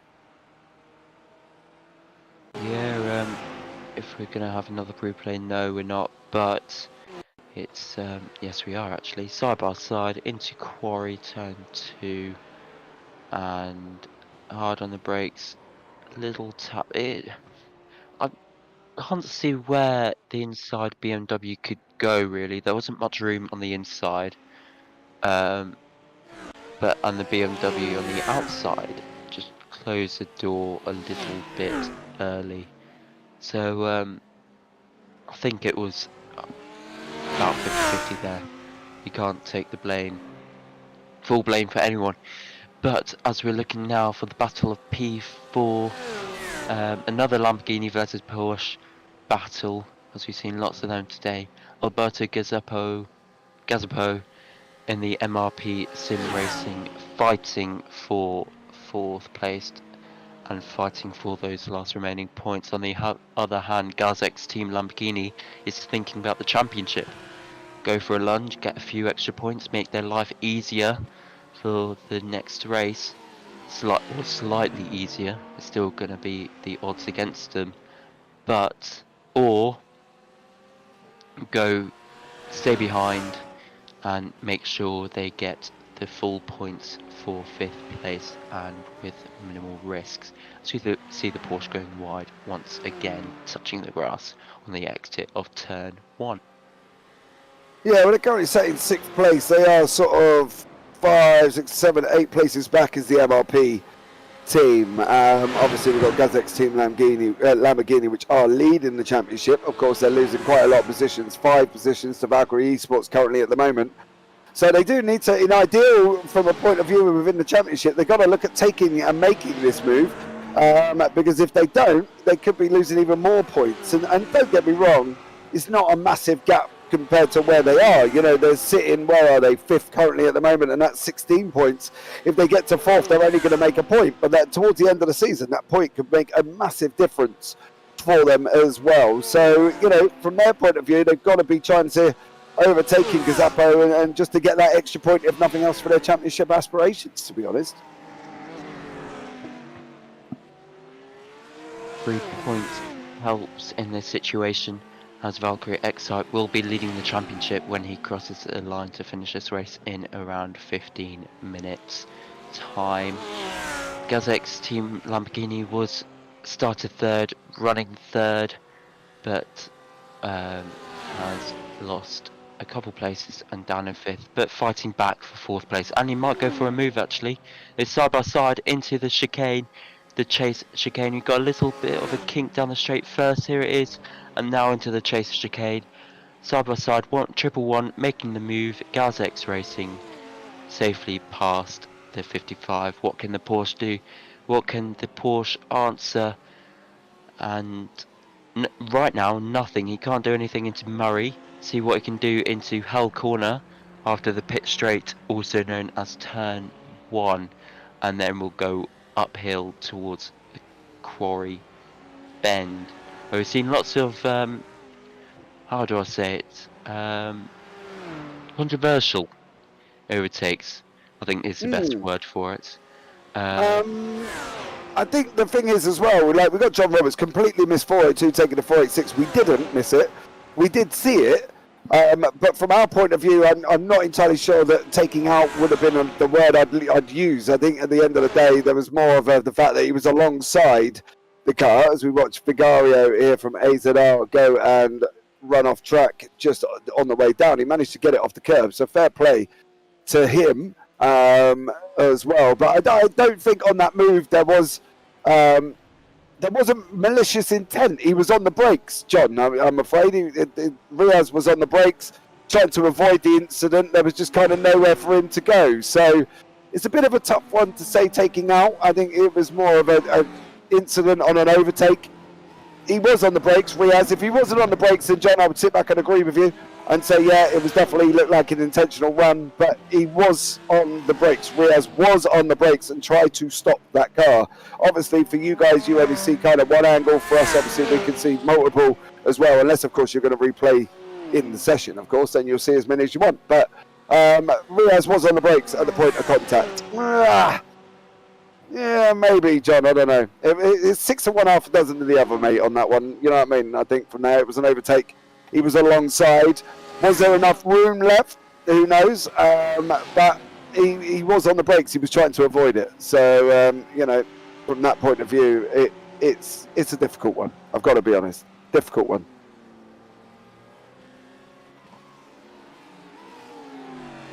Thank you very much of your opinion on this one. Who do you want to win and who do you want to come out on top? of which team you would rather have the more chance of a penalty or the more. But as we're seeing another battle, the same battle, the closest battle right now on track, heading down into Quarry, the Porsche just a little bit too far, almost flying up in the air over the crest and into Quarry corner once again. Number 55 chasing down number 11, not 11, 111. But yeah, very close. Did I see him touch him? No, I don't think I did. I'm going bad. But yeah, with the incidents into Quarry, I think it's very much that all the incidents we've had is side by side, and the inside are just touching the outside car, forcing the outside car to end up in the wall, or at least very close to the wall. But you can't say they've been forced off, because they haven't been forced off. They haven't physically been pushed off by wheel-to-wheel action. But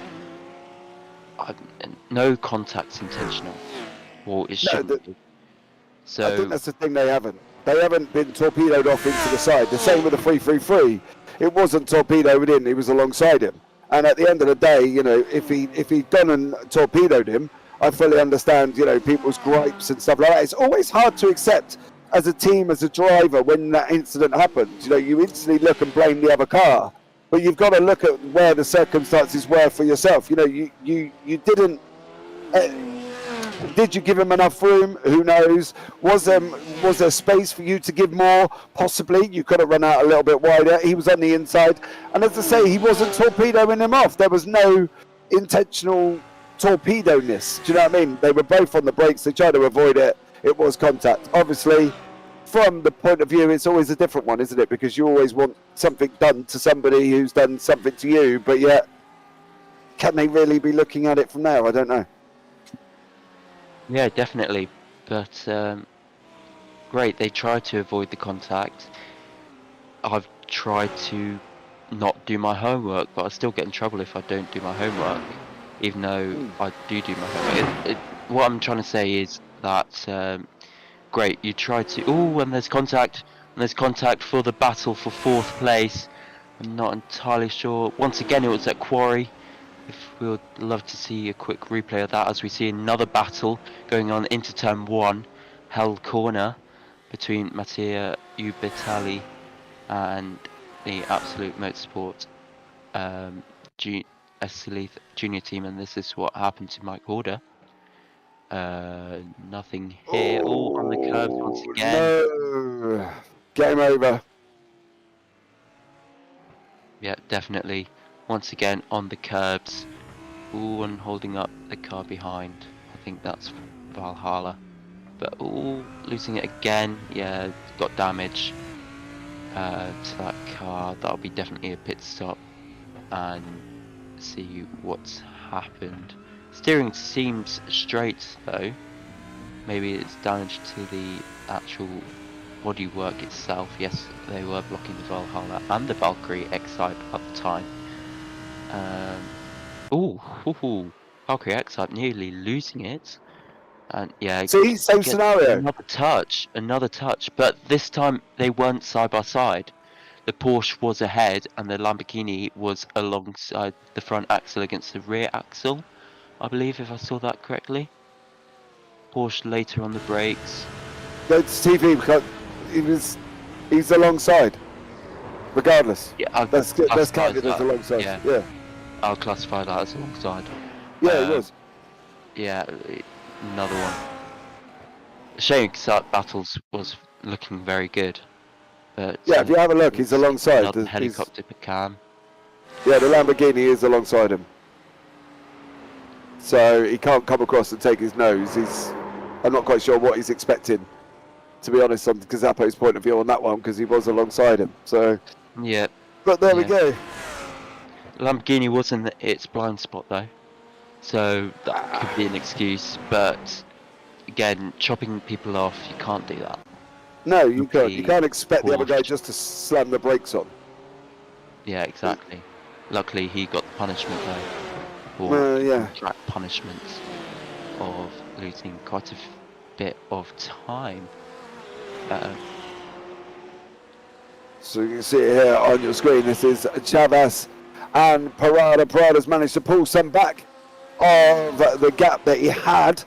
And Chavez now tracking after Gazzapo. Of course, Gazzapo did go off track and put him in this position. But from Parada's point of view, he has caught the gap back up. And this is your battle for P6 as we go into the last 5 minutes.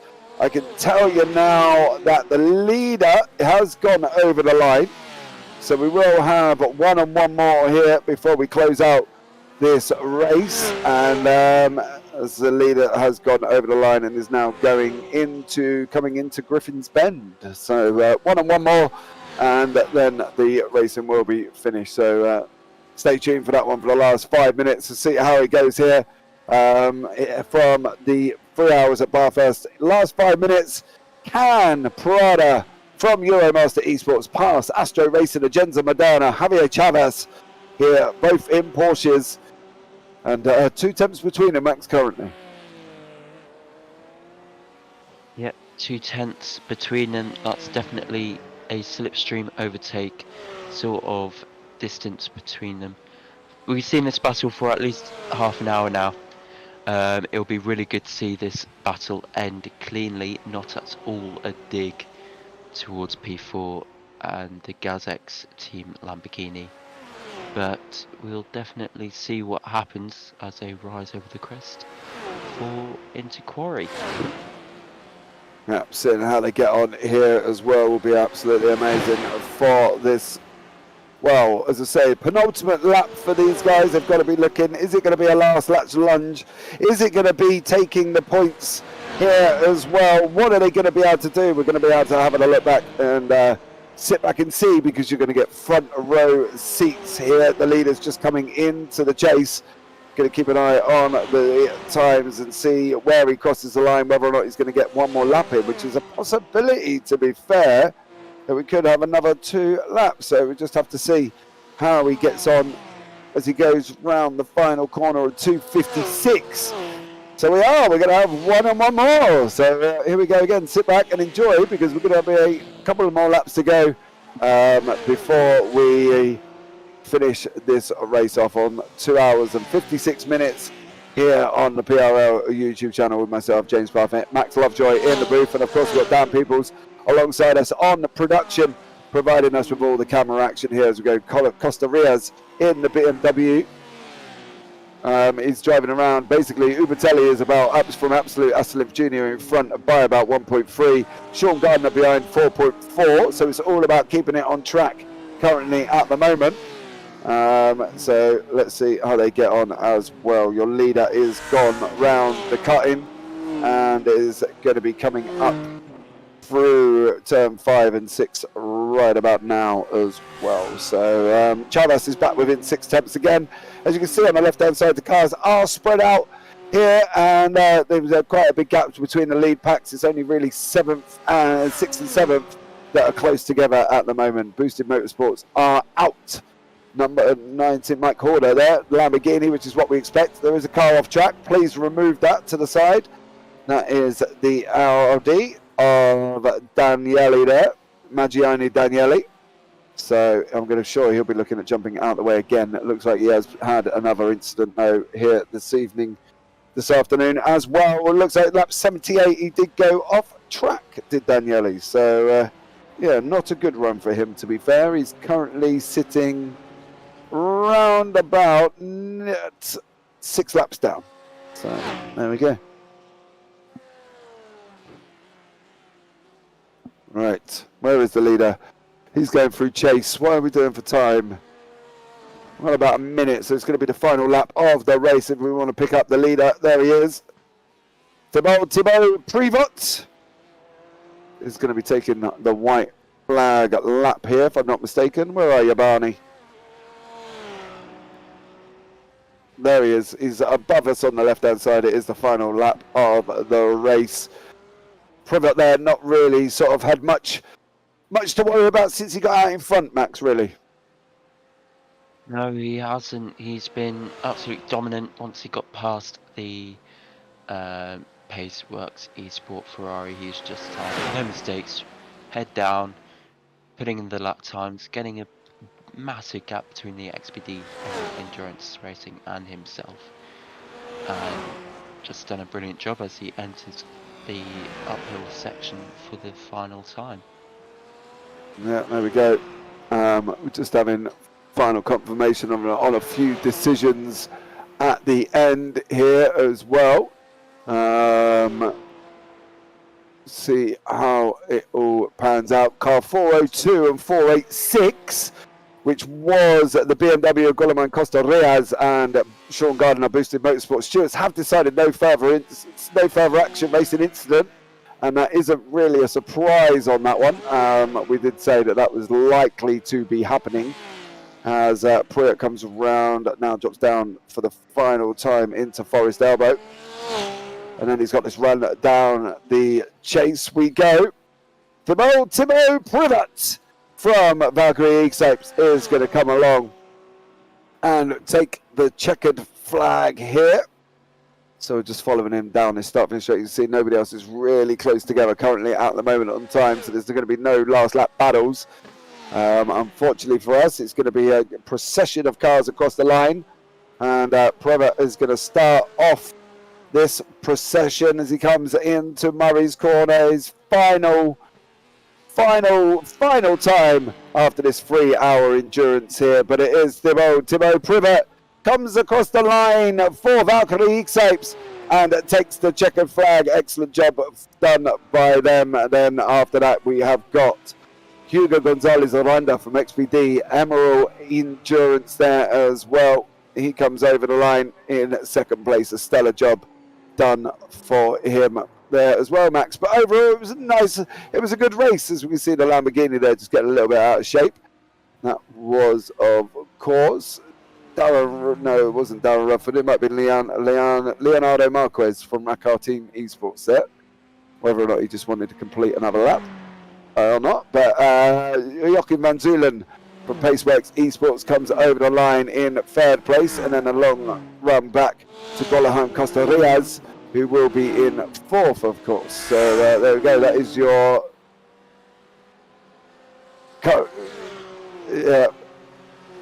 that's Costa Riaz in third in the AMS overall, and then behind that Sean Gardner. If we can pick up the leader of the AMS, Marinko Jordanowski. There he is, coming down the Conrad Straight now. So there we go. Bam! Valkyrie domination, says Antoine Morlaix. Yes, you did. Did an absolute stellar job right up to the first pit stops. Great job by you guys there as well.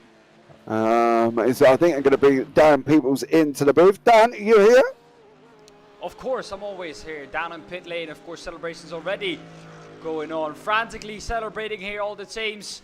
Of course, Valkyrie dominant performance from them today. 25 seconds was the lead, and here we see Marinko Jordanowski coming across the line as well. His team very happy as well with the victory in the AM class.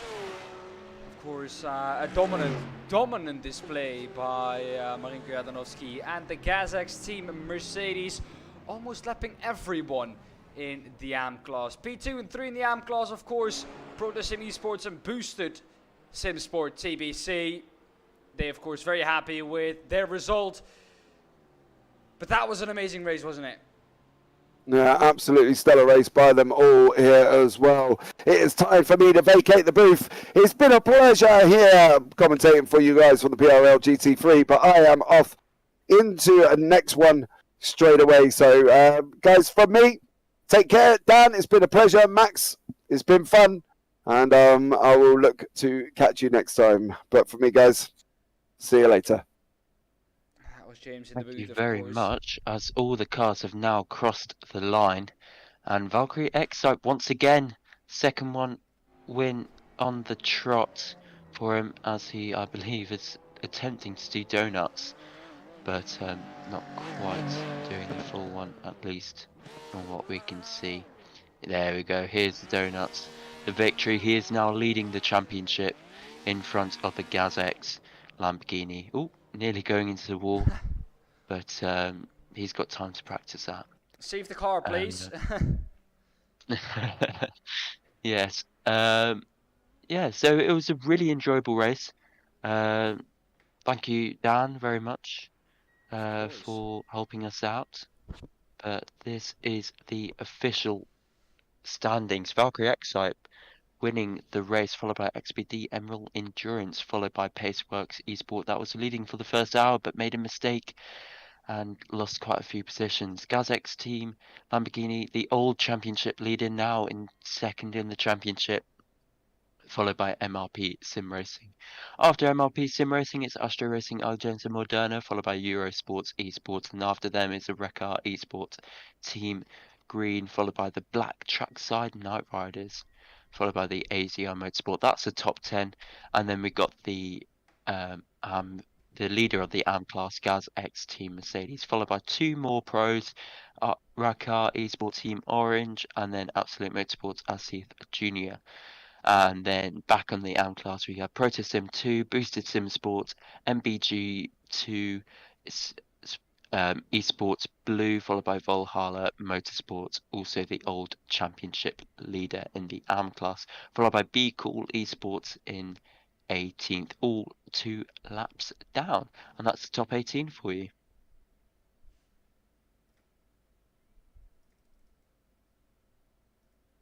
Here we go. Followed And by these that. are the final stop. So Boosted Motorsports, Veyrage in the Pro class, finishing in 19th, followed by Firebird team. And then followed after them is another couple of pros, Absolute Motorsport, SRP, Platinum and Platinum Racing Team Orange in 22nd. In 23rd is 046 Racing USA and NL, which has, let's say, had a challenging race today. Absolute Motorsports, Eslith Sim Racing in 24th, 50 laps behind the pace, obviously retiring. And then our Meteorio Racing team, I swear I say that name different every single time, but it's a difficult name to get right, with 57 laps down, also retiring. And Sport Vision 2020, and then Platinum Racing Team Red, which didn't even start the race. Brilliant race here, Dan, wasn't it? Yeah, brilliant race. And with that, let's bring our winner in the AM class into the booth. Marinko Jordanovsky, how are you? Thank you. I'm good, but very exhausted. Yeah, I can imagine. How was the race from the Kazakh Team Mercedes point of view? It started very well. I had an issue during the first pit stop, but then it was straight up pushing, trying to get back into the points. And well, it finished pretty well, to be honest. Yeah, you almost lapped. I don't know if you were aware of that. You almost lapped the whole GT3 Anfield. So, a very dominant display there by you. Oh, I didn't notice, but maybe the 12-hour prep helped a bit. Yeah, did you do the 12 hours of Mount Panorama? Yeah, and we won. Oh, wow. Congratulations on that. Thank Congratulations you. on the victory. Well, tell us, is that your biggest victory in iRacing yet, or is it this one? The other one was the biggest, but that was also my first victory in iRacing because I just started out about a month and a half ago, so it's good to be here. Wow. So only starting out a month and a half ago. Already winning the Bathurst 12 hours. I've now been doing iRacing for 2 years. I've not won any big races. Yes, I have won my fair share of MX5 races when I was just starting out. I have won my fair share of races, but still, such a big event. Of course, the practice helps, but yeah, congratulations on winning the 12 hours of Bathurst, and then once again today victorious. Thanks a lot. So, in terms of strategy, was it a lot of fuel saving for you, or how did you go about it? It was pretty okay in terms of fuel saving. We had about a liter more than during the Bathurst 12-hour race, so we didn't have to fuel save that much. All we did was do a bit on the mountain, but the rest of it was pretty much flat out. How difficult is it though to fuel save on the mountain, and how do you do it? Well, a bit of lift and coasting always helps in the slipstream, but apart from that, just lifting earlier, no real secret. All right. Well, that's Marinko Jordanovsky, winner in the Kazakh Team Mercedes car 211. Congratulations once again on the victory, and looking forward to see you out there for the last race next time out. Thank you, mate. Well then, let's bring in P2 in the AM class, of course, driving for Proto Sim 2. Tell us, how was your race? Hi guys, thank you. So yeah, it was a good race. A little bit tired after 2 stints, but yeah, it was a fun race and without so much problems in the middle. So it was good and fun. Yeah, tell me, how do I pronounce your name? Because I've had a shot at it. Guillermo Costa Rice. Yeah, it is similar. So instead of the ending with the O at the end, it is a E. So it is Guilherme. Oh, Guilherme. Oh, okay, Guilherme. Yes. Okay, great. Well, your race, of course, also did involve a bit of strategy. How did you go about fuel saving? Because, of course, we know that without fuel saving, you won't make it till the hour. Yeah, so most likely the Beamer is not the car that will use most of the fuel. So well, just lift a little bit the foot on some corners, and yeah, that's mainly it. Try to do at least a 28, 29 laps per stint. So it was, even though we ended with 7 liters ahead because we put it a little bit more fuel, just to be cautious. Yeah, well, of course, the track temperature at some point reached about 52 degrees. How did the tires hold up? Well, the tires were pretty well.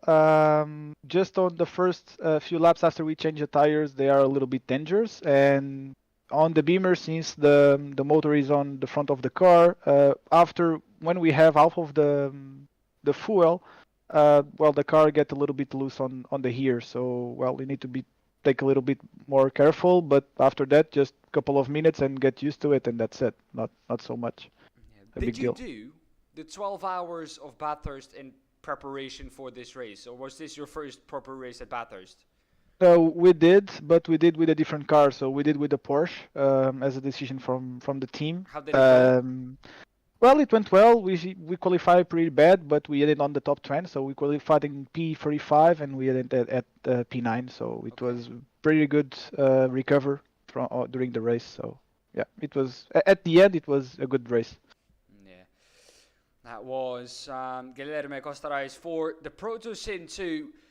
Number 402, of course, second in the AM class. Thank you for your time and good luck next time for the last race. Thank you. Bye bye. Well then, let's bring in our winner overall, of course, winner for the Valkyrie X-Type team, Thibaut Prévost. Welcome into the booth. Thank you. Hello. Tell us, Thibaut, how was your race? Of course, we know it was the track temperature was killing. You had to fuel save, so much to think about. Of course, the first thing you were stuck behind the Ferrari. Did that help in terms of fuel saving?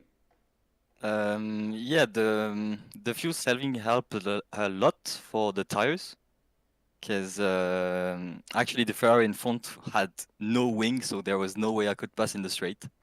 So we just decided to stay behind and just save the tires and save fuel. Okay. And it worked out, so. Yeah, in the end you won with a margin of, well, 25.5 seconds. So a very dominant display. Of course, I think the second victory for the Valkyrie X-Type team this season. Leading the championship now, so confident going into the last race? Confident, I don't know, because we don't know what to expect on Okayama in terms of cars and stuff. But yeah, we are confident. We have 2 wins in a row, so.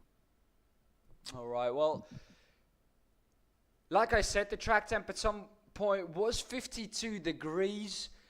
How did you go about the tires? Because 52 degrees, we know that is killing for the tires. How did you go about it? Yeah, it was especially in the Porsche, I think, and maybe in the Lamborghini. The temperature was awful for the tires, so we just decided to not push at all. That's why we stayed behind in the first stint, and yeah, it worked out, I think, because even if the Beamer was supposed to be much faster with this kind of temps, yeah, I think we had good pace, so. Yeah, definitely. You had very good pace. That's why, of course, you finished in first. That was Thibaut Prévost. Thank you for your time. Of course, the Valkyrie X-Type team winning this race overall. Congratulations. Thank you. See ya. Well, Max, that was an amazing race. Of course, Valkyrie X-Type competition An amazing drive, 25.5 seconds in the end over their competition, lapping everyone in this race up until P11. An incredible drive, and I'm going to thank you all for watching. Max, I'm going to thank you for joining. I'm going to thank James, who's off doing another league now. That's how busy that man is. Of course, for joining in. It was an incredible race, and looking forward to the last race of the season at Okayama. So, until then, I'm going to thank you for watching. Thank you for everyone who made it possible. Thank you to the stewards, of course, and thank you to all the drivers out on track. Max, thank you once again, and I'm going to thank all of you for watching, and we'll see you next time at Okayama. Bye-bye.